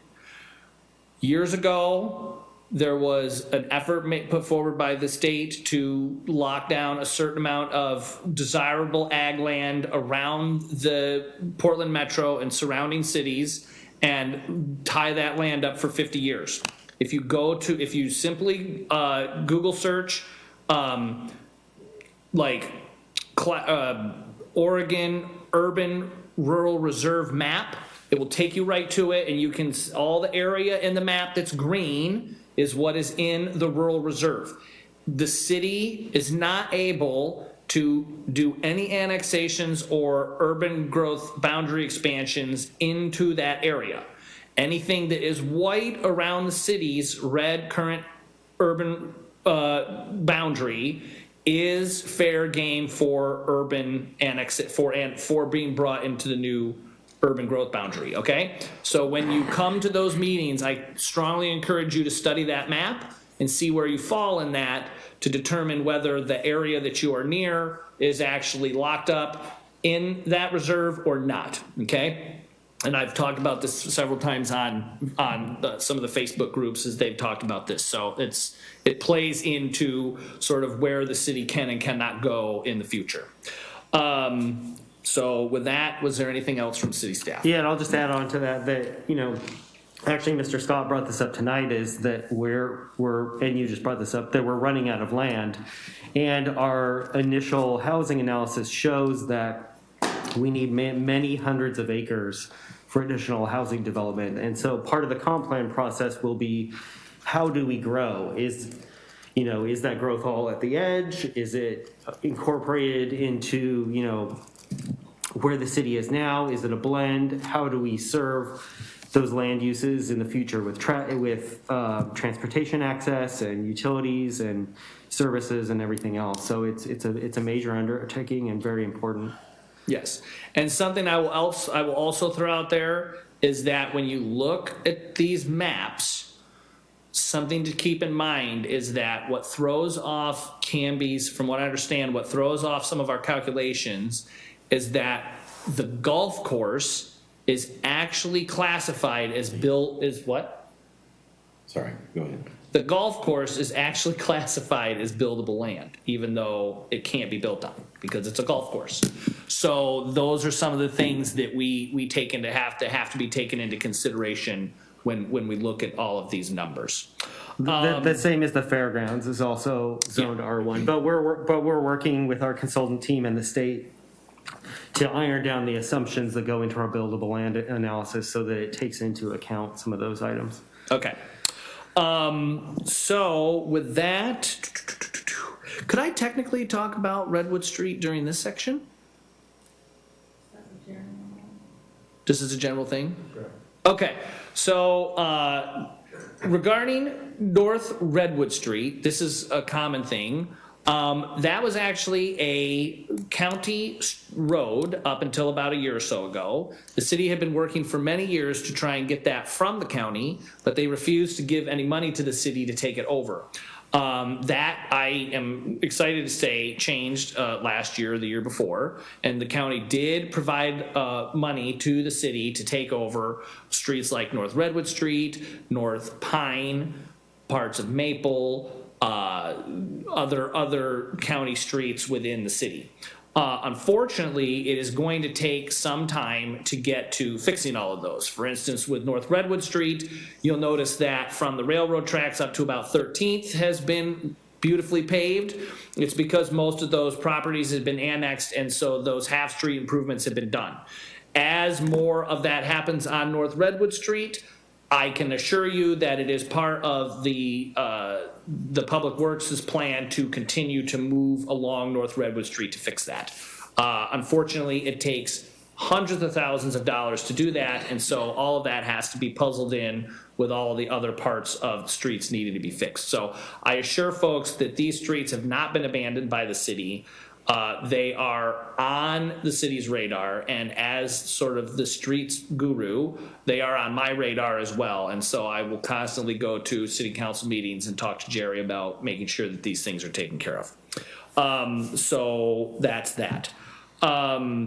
Is there anything, before we circle back on traffic studies, is there anything that any other commissioners wanted to throw out for the good of the order, things that we need to talk about for the future? Anybody? Judy or Commissioner Jarosh? No, just something real quick. I noticed in one of the, I think it was the written comments from some of the neighbors, they had concerns about the timing of notification for this particular item. And then they tried to get some feedback. They tried to call the city and didn't get response in their opinion. How do we address that? I'm happy to answer that question for the specific application. I actually came down with COVID the week. People were trying to contact me, and we did decide to push the notification out at least 2 weeks. I think it was more like 3, and actually reschedule this meeting also, just so that we could attempt to reach everyone who did attempt to reach out. And Ryan and we try our very best to be as responsive as possible. So that is not a regular occurrence, I can assure you. Yeah, I didn't really have a concern so much about that. I know we're small city, small staff, and things happen. It was the bigger question to me was the timing of their mail notification, which I thought was odd. Right, we do follow the state standards for notification. I do try to pad that notification timeline for at least a week, but sometimes, again, small staff, we send them all out by ourselves. We don't outsource any of these notifications. So we do our very best, and we follow state standards plus as much we can do. But I definitely understood it was also a holiday weekend. So things like that happen, but we try to keep on top of it. Got it. Thank you so much. Thank you. Okay, anything else? Commissioner Ewert? Yeah, I just want to, on this whole notification thing, I've been getting an email from Tyler Nizer from the city, and I got to say that that little spiel that he puts together in that email that he sends out is really, really a good thing, okay? You want to pass that on to him or whoever directing him to do that, that is, I don't know if the rest of you read that or get it, but it's really a good thing. I guess my question is the general public, now I know I get it because I'm on the planning commission, is that comprehensive to the public too? Does it go out to the public, and if not, why, and how could we make that happen? Are you talking about Tyler's newsletter? Mm-hmm. I think that's people that specifically asked to be on that list. Because I don't think I think legally we can't just start adding people to master lists. It has to be something they've requested to be added to. Mm-hmm. But we always encourage people to add themselves to those lists. Okay, then I will take this format to encourage everybody out there. If you want to know what's going on in the city of Canby, as far as just right now, it's just kind of event things and whatnot. I'm hoping we can expand this later on, but that newsletter he puts out is quite good. So now that we don't have a newspaper in town anymore, this is probably one of the better venues for getting to know what's going on in Canby as far as all the different events that are going on. So.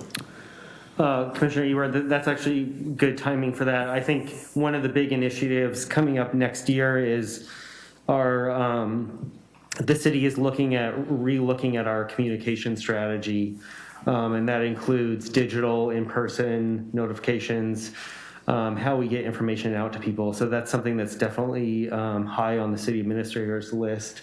And I know he's looking into that right now. Yeah, I would just, again, having gone to the traffic committee meeting, of course, I'm cognizant of what we do here as the planning commission, but we got a whole nother committee there that they're looking at all different kinds of things, the closing of, and if my comments earlier sounded like they were closing Knightsbridge because just to inconvenience the citizenry, that isn't what I was saying. No. They're doing seismic upgrades to Knightsbridge, and they're increasing the load capacity of Knightsbridge. So it was kind of funny in the traffic committee meeting, somebody made the comment, they're going to do the same thing to Knightsbridge as they're doing to the 205 bridge. And my immediate thought was, I really want to see them bring those barges up the Malala. But that of course was not quite right. But anyway, I guess they're going to be doing a lot to that bridge, and that's going to be affecting the livability of Canby. So that's going to shut down a whole exit and entrance route to our city. So it's if we ever have an earthquake and lose that bridge, that would we'll know what it would be like. So anyway, I just that is something I wanted to bring up as far as notification. We've got to start getting better notification, and I'm really glad that we're going to make this a priority. I'm going to keep pounding on it because it's really, really critical. And people have got to, Chair Padden has said, get involved. I think we need to help people know how to get involved. Where we've got a seat empty here. It would be great to get this filled with somebody that cares about planning for the city. I don't know if there's any, I don't know what other vacancies, but there's all kinds of committees that meet, and they're deciding some very important things. So one of the things that I thought was interesting of the traffic committee is they're studying red light cameras on 99 and some of the lights around Canby. And as many people run the red lights through here, I think that probably wouldn't be a bad idea. So anyway, changes what we do. And are we talking about traffic?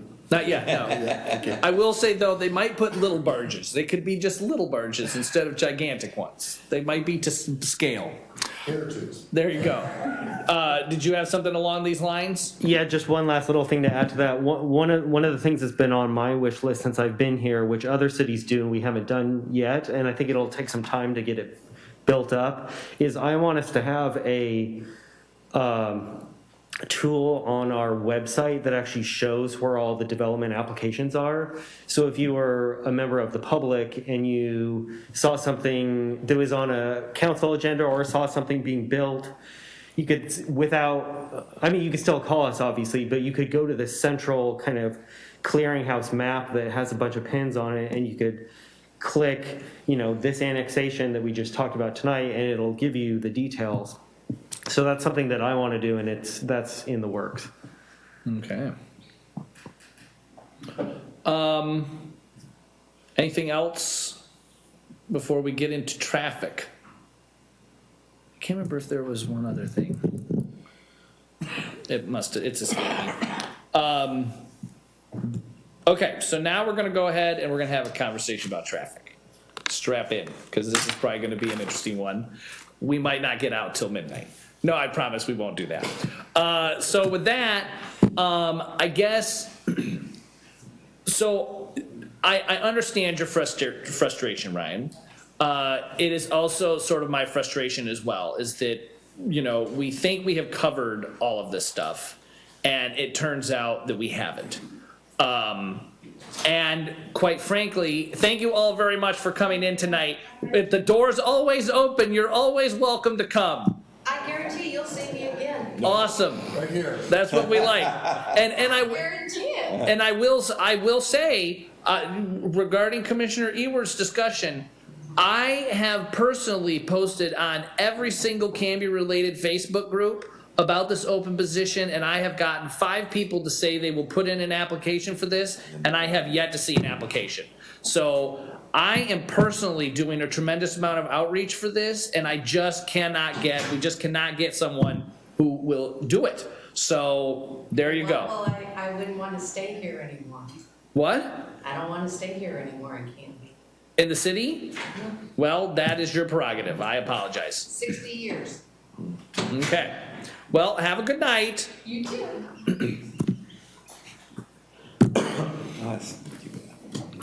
Okay, so yeah, so with the traffic thing, I mean, I don't know how we put this to bed. I really don't. I've asked the way that I've seen doing this is because we're very visual people, and I've been told that we're working towards this, but it's never come to fruition. A map of these are the streets around this particular property, and based on because we can look at all of the numbers, we can see all the numbers, but if you actually put it on a map and say, this street is yellow, and this street is yellow, and this is green, and this is red, so it's visually showing what that impact is on the street. I guess my question is that a possibility or just not at all? My understanding is Dawn is discussing that with DKS. I actually haven't been part of that particular discussion. I've always had a little bit of hesitation with something like that because we'll have to make it really clear that we're not denying projects because something's red. It'll have to be informational, not unless it's directly related to our adopted threshold. You know what I mean? Well, that's the map. The coloring of the street would be based on those numbers, right? So if the DKS traffic study is saying that Maple Street is at X amount of capacity, then it would be green, yellow, or red. And if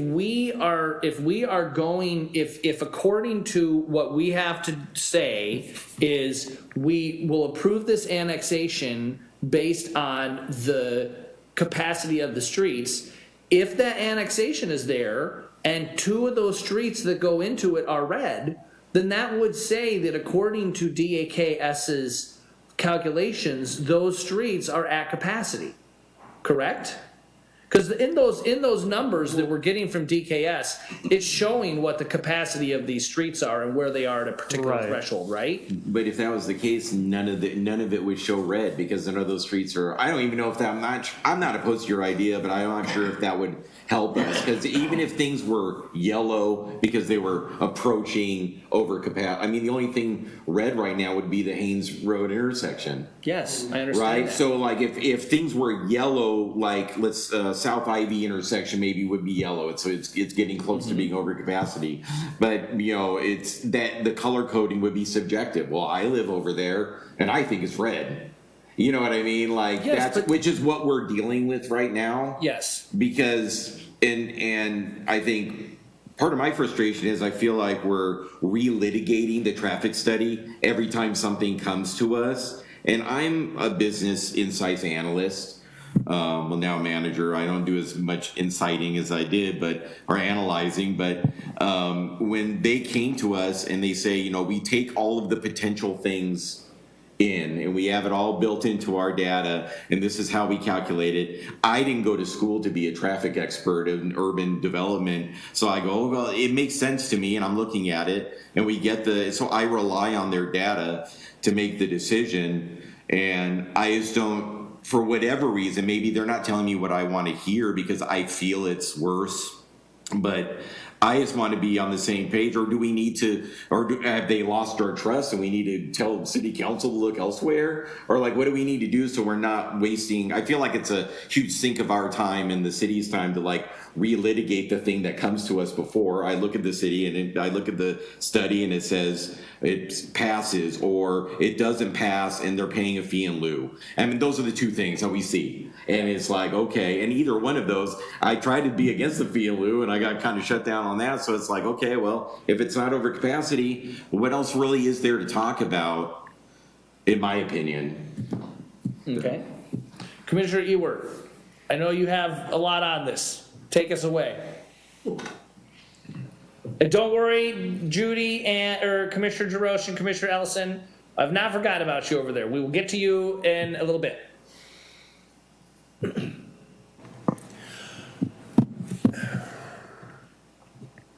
I hear what you're saying. I almost said I agree with what you're saying, but I hear what you're saying. And I'm not a traffic person either. I am a citizen of Canby, but I'm not a traffic person. And I have to say, in my opinion, we get these packets, some of them are large, some of them are not. I spend a lot of time just trying to decipher the traffic studies. All the little arrows and numbers and this and that and the other. I did not go to school. I'm an engineer, but I'm not that kind of an engineer, all right? So I personally would like to see a different, if they're sold on their data that they're giving us, it needs to be given to us in a different manner. Now, whether we have an intersection, and tonight was an example. We have an intersection and it's either red, yellow, green. And then within that red, if it's red, it would be, say, on a scale of 1 to 5, how red it is, how much it's failing. If it's green, how much more capacity is there in that particular intersection? So I think that the delivery could be a little bit clearer, and I think it would be better for the citizenry too, who looks at it, and it would be, I would like to see, you commented about making the map where you touch on the different things. I could see a map where you could touch on territorial and it would tell you what the status is of that street. If they've got all this data together, it shouldn't be too bad to just click on that, and the citizenry could do it, we could do it, click on that. Now, as far as making a decision based on that, as to whether we approve or disapprove, that's gonna be a matter of changing our TSP to accept those parameters. And I'm all for that. That needs to happen. So, but as far as traffic is concerned, one of the things that we, in our position as planning commissioners for the city of Canby, we have to take into effect of livability. And sometimes that has to be a factor in what we do, because just about all of the things that we approve or disapprove, that's one of the things, is how does it affect the livability of Canby? Mm-hmm. And so I think, it's really, to me, it's not complicated. It just needs, I think we need a better delivery system. And I'm not willing to go with just whatever DKS says, these are the numbers,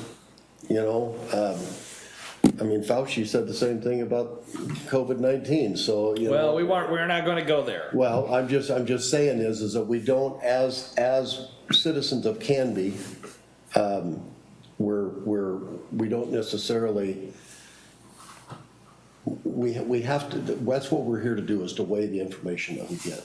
Well, sure, but I think, and correct me if I'm wrong, if DKS tells us as a planning commission that the streets have X amount of capacity and this development does not supersede that capacity, mm-hmm.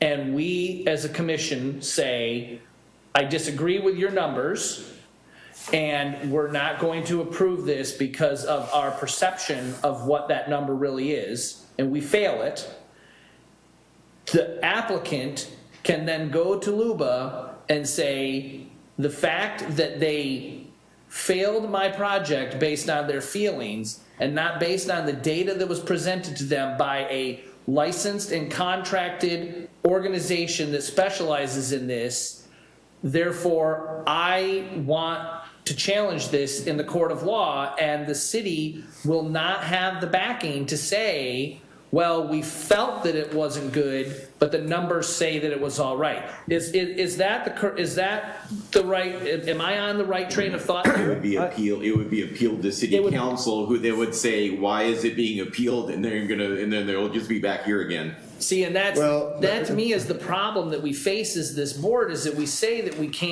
don't necessarily have to approve these things based on this stuff, but to a certain point, I mean, we can say, no, we're not going to approve this because of this traffic, and we run the risk of them taking it on up through the chain Okay, and well, superseding us. So let me back it up though, because does DKS go, their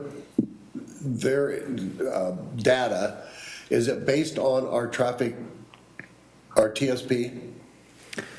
Yes, and they've built a custom model where they've done counts at a certain period. I think some of it is from 2016, but they build onto it, so they adjust growth factors. And I'll preface all this by I'm not a traffic expert either, but they adjust it with growth factors, how much the population in town is growing, and then because DKS has worked in the city of so long, they're adding all those other projects that are approved or in progress into the model.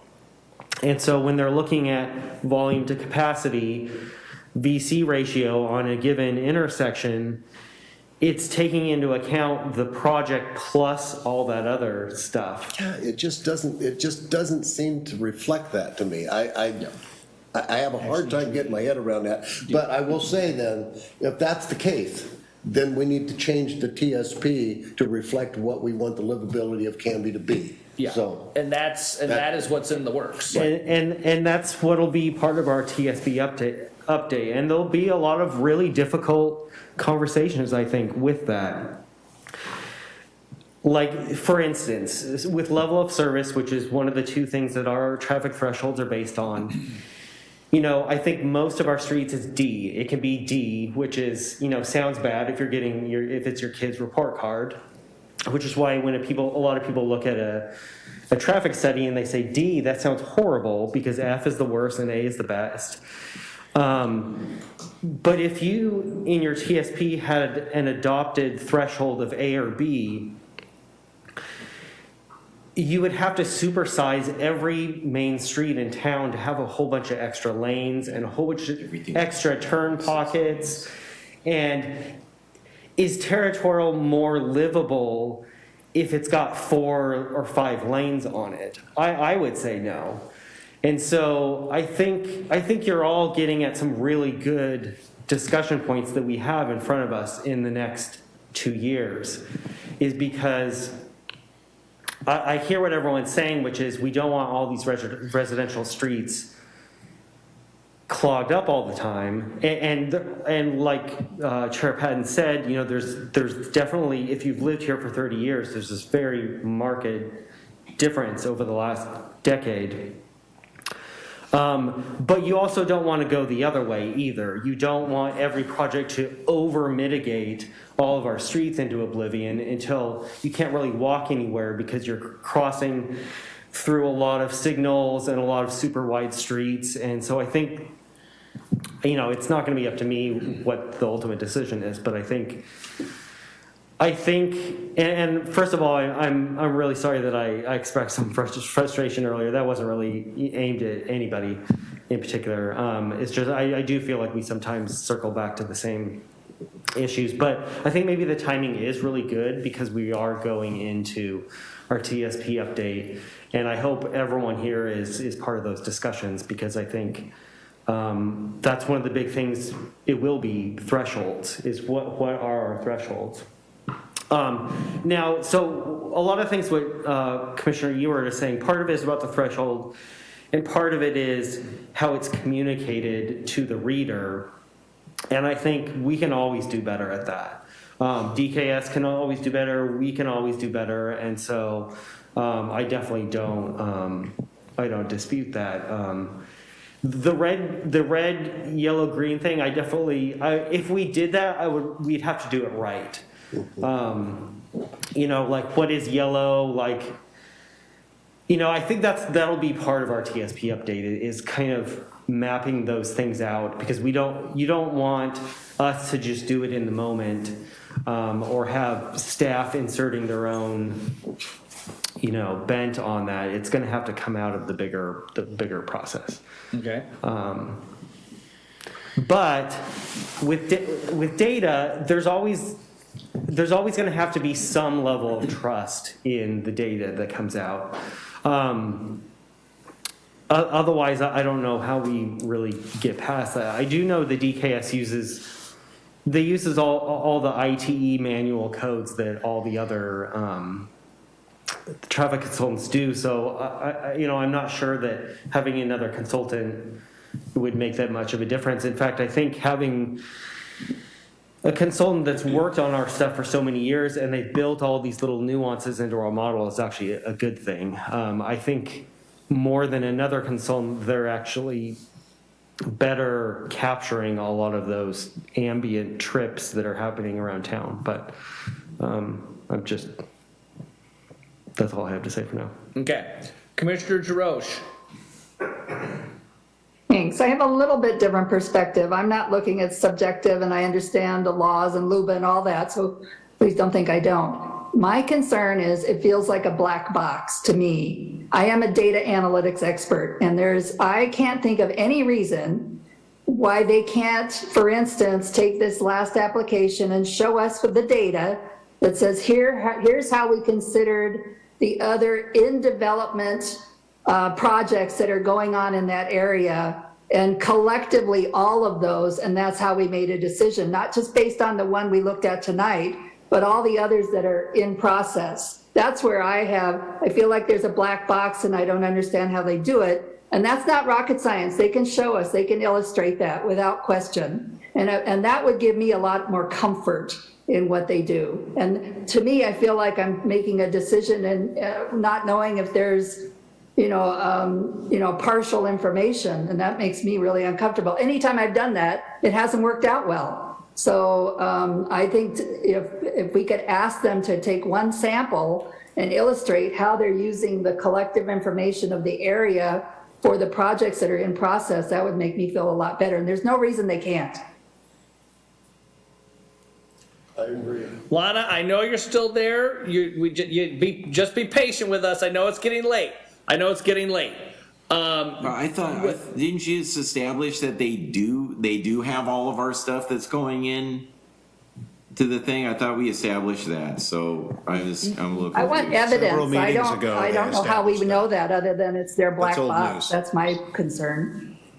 I guess, how are you wanting that shown? You mean like visually on a map, or? No, just a table to say, we're looking at trips in and out of this one development that you're talking about tonight, but here's how we also included the trips in and out of the last, I don't know, however many in progress developments are in that area. I think that, I don't know if that could be part of a application at the time of coming through, but could it be? I agree. It shouldn't. It's a separate conversation. Yeah, but it could be. Open up the black box. That's all I'm saying. Yes, so, and to Commissioner Hutchinson's point, we did have DKS here and they did show us how they kind of do that sort of stuff, but I can't remember if you were here for that one or not. I'd prefer to see real data with an example that we've looked at. Okay, is that something that we can work with DKS on to get? Yeah, Don and I will talk to them about that. Okay, excellent. Anything else, Commissioner Jarosh? Thank you for listening. No. Okay, Commissioner Hutchinson? I went to engineering school for 2 years and then decided to do something else with my life. And at that point, when I decided to not take statics, dynamics, and thermodynamics, I put my trust in the hands of bridge engineers and architects and other people who are savvy with that kind of information. The establishment of standards is the province of the city council. Whether Canby is living up to its current standard, former standard, the standard that we have not yet reached, it's not up to us. When it comes to trees, we put together a proposal for changes in code where we feel like things have not been addressed for a while to help city council, but it's city council that makes the decision. When we make decisions about a development in terms of traffic, I drive in a lot of different environments over the course of the day, and I have yet to see any crisis in traffic in Canby that's not related to the train. As far as whether the tools that we use to make these decisions and the reports of the consultants are those tools that we use, we don't have anything better.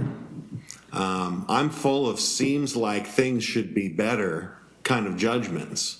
But when it comes down to actually making decisions based on how much money we are going to throw into building roads, managing intersections, and controlling traffic, I think Canby has a very limited appetite for the kind of taxes it would require to maintain the level of traffic that people are used to, especially if they have been here for 60 years. So my tendency is to say, look, if you've got a problem with Canby turning into something you don't like, this is not the place you come. The place where you want to go is the city council. Now, we are involved in a long process that just about everyone has spoken to over the course of this meeting. Now is the time where we make decisions for what Canby is going to be. But I don't think second-guessing an engineering firm that we have a long-term relationship with is something that I am capable of doing. And I'm a pretty smart guy. I'm not shy about saying that. But I'm not smart about everything. I can't be. So I have to trust the tools that we have decided to use and that our staff trusts. And so as far as traffic goes, I think the reports are honest. I think our standards in general discussion about it are probably unreasonable. I think that we just need to be honest about what we're willing to pay for when it comes to the kind of environment we want to live in. And we're going to have to put up with some things out of our control, like the dang train. And that's it. Okay. Commissioner Ellison, you've been quiet. Do you have anything you'd like to add? I kind of support what Judy was saying in terms of being able to see relevant evidence per the specific project, but I also tend to agree with Vice Chair Hutchinson in that I am not an expert in this, and I haven't had the benefit, I don't believe, of sitting in front of DKS to have an understanding of how they come to their solution. So yes, I want to trust the experts, but it sure would be nice to be able to verify, and not just for our own benefit, but for the benefit of the general public that may or may not be watching the particular hearing that a decision is being made on. And that's really all I have to say about that, other than to say, coming from Beaverton 5 years ago, wow, that was really some traffic. I mean, I feel like in Canby, I remember going, oh my goodness, I'm in a Canby traffic jam, and it was 2 lights long, and it was largely because the train was going through, and that was about it. I can't say I've experienced anything remotely close to what I experienced living in Washington County for 15 to 17 years. So, but that's really all I have to offer at this point on the subject. Okay. Now, I just want to double check. Mrs. Bollinger has been very patient with us. Will everything set on fire if I allow her to speak? I believe she can speak, but she cannot address the decision specifically that you just made. Okay, did you get that, Lana? So you can talk about traffic or anything, you just can't reference the application that we just approved. Does that make sense? I think she said yes. Okay. gotta Go unmute ahead and herself. share your thoughts about traffic in general. I can't comment on the traffic study, the numbers in the traffic study. Not on the, you cannot comment on the traffic study which we just regard, and as it pertains to the application we just approved, but you can make a comment about traffic studies in general. Okay, well, I've read 3 of them, Trail Crossing 1 and then Trail Crossing 2. And Trail Crossing 2 3 times. She can't talk about those ones. Oh, all right, okay, I'm No, sorry. I'm sorry. All right, No, we just all want right, to make I sure. won't say that. Okay. I just want to talk about footnotes. Footnotes about, If you look at the footnotes in some traffic studies, they refer to what they're basing their data on. And in some traffic studies, that data is very old, 2005, 2010. And so I do not think basing data on that kind of information is applicable to the current times. So and that's what I wanted to say about that. excellent. And we all completely agree with you. And that is one of the things, like, once the TSP is updated, you will, like, in those footnotes, that date will change to be whatever it is. But I will say, and this is where, as Commissioner Hutchinson was talking about, we follow the policies that the state and the city council put forward. It is up to the city council to ensure that those studies that we have to use to make our decisions on are accurate and up to date. And unfortunately, there was a lapse in ensuring that those things happened in a timely manner. We are now, the city is now in the process of updating those, but it really probably should have been done 5 years ago.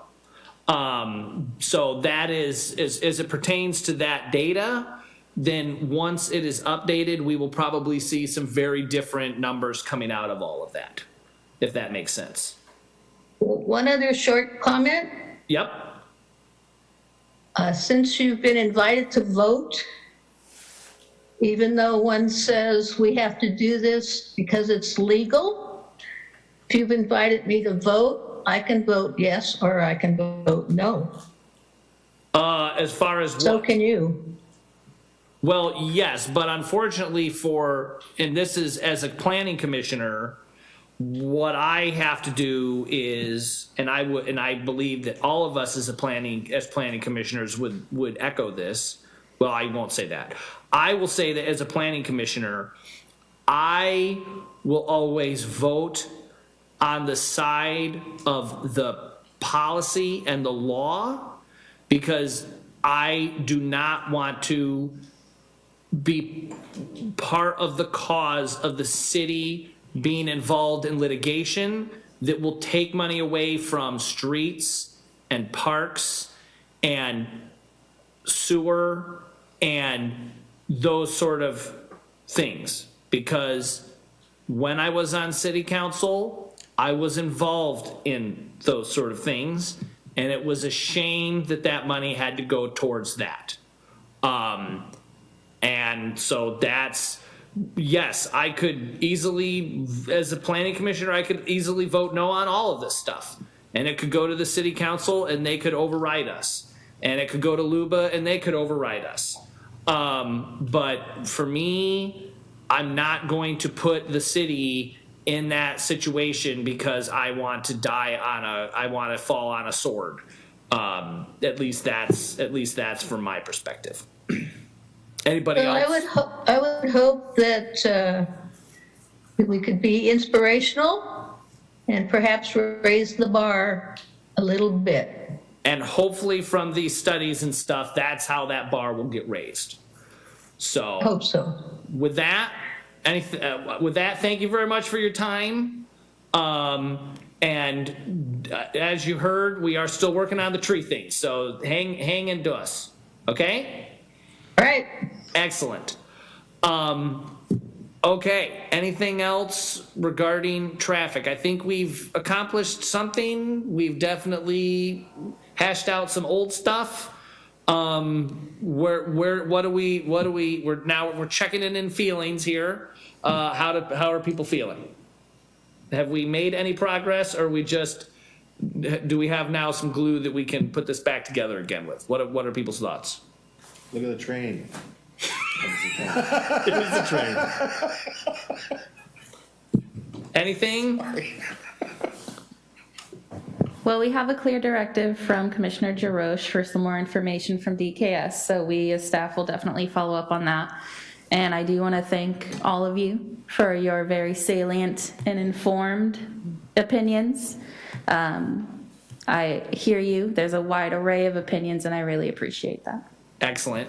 One other thing I have here, and Commissioner Ewert has brought this up a few times, and I'm not sure if we have the ability to do this, but is it possible for Canby Utility to come to a meeting and give us an update on capacity of our water and of our electric grid? And sort of what the long-term plan is for that? Because as Commissioner Ewert has brought this up a few times, we make decisions on these things based on that, but they are a separate entity, and we go off of what they say.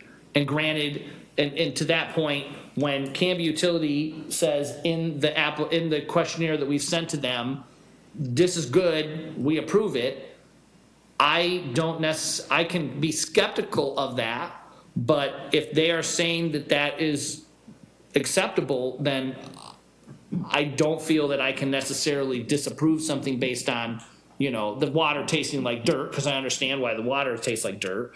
But I really think maybe it would be good for them to show up and give us an update on, where we're at with capacity of water as the city grows over the next few years, where that capacity is going to come from, worst case, best case scenario. Is that something that we can work out with them?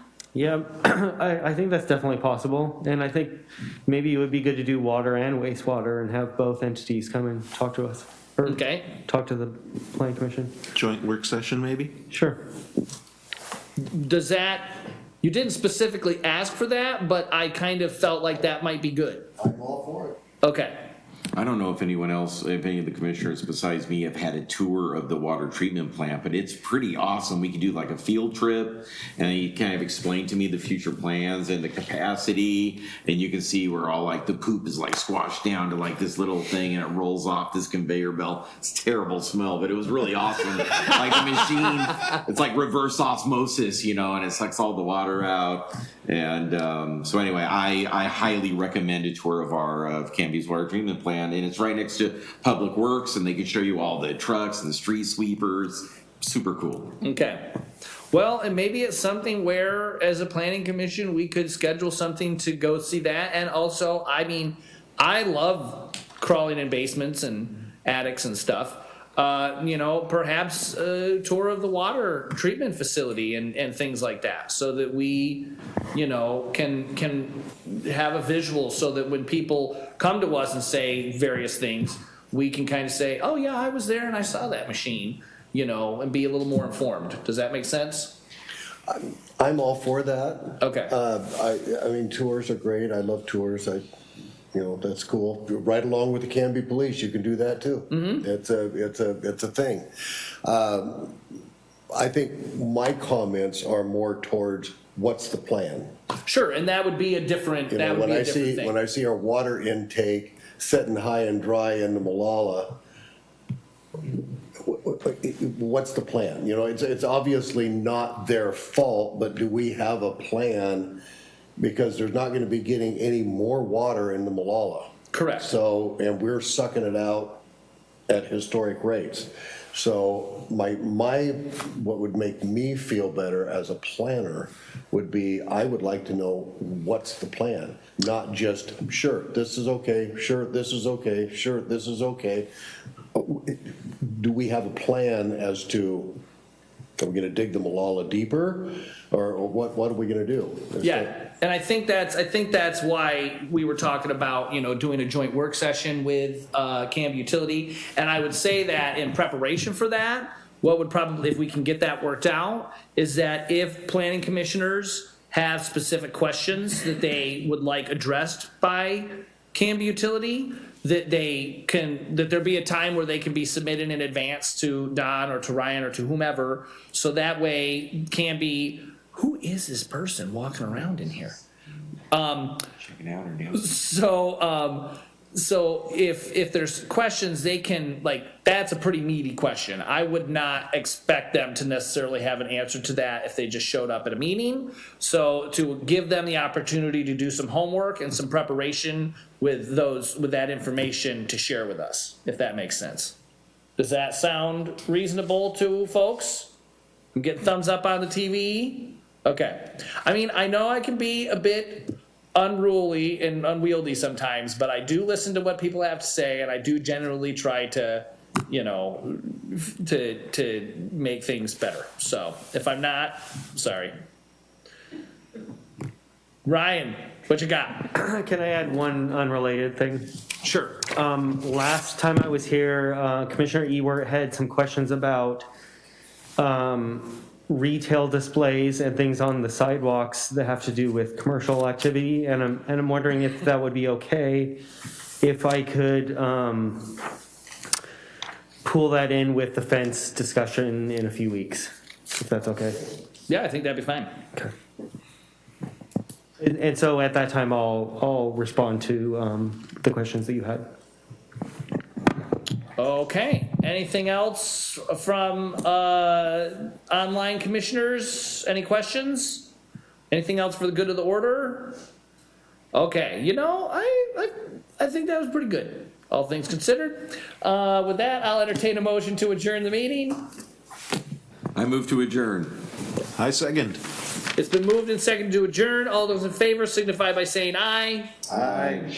It is unanimous. We are adjourned. Good night, Canby. Thank you for hanging in there with us. And remember, get out and get involved. Thank you.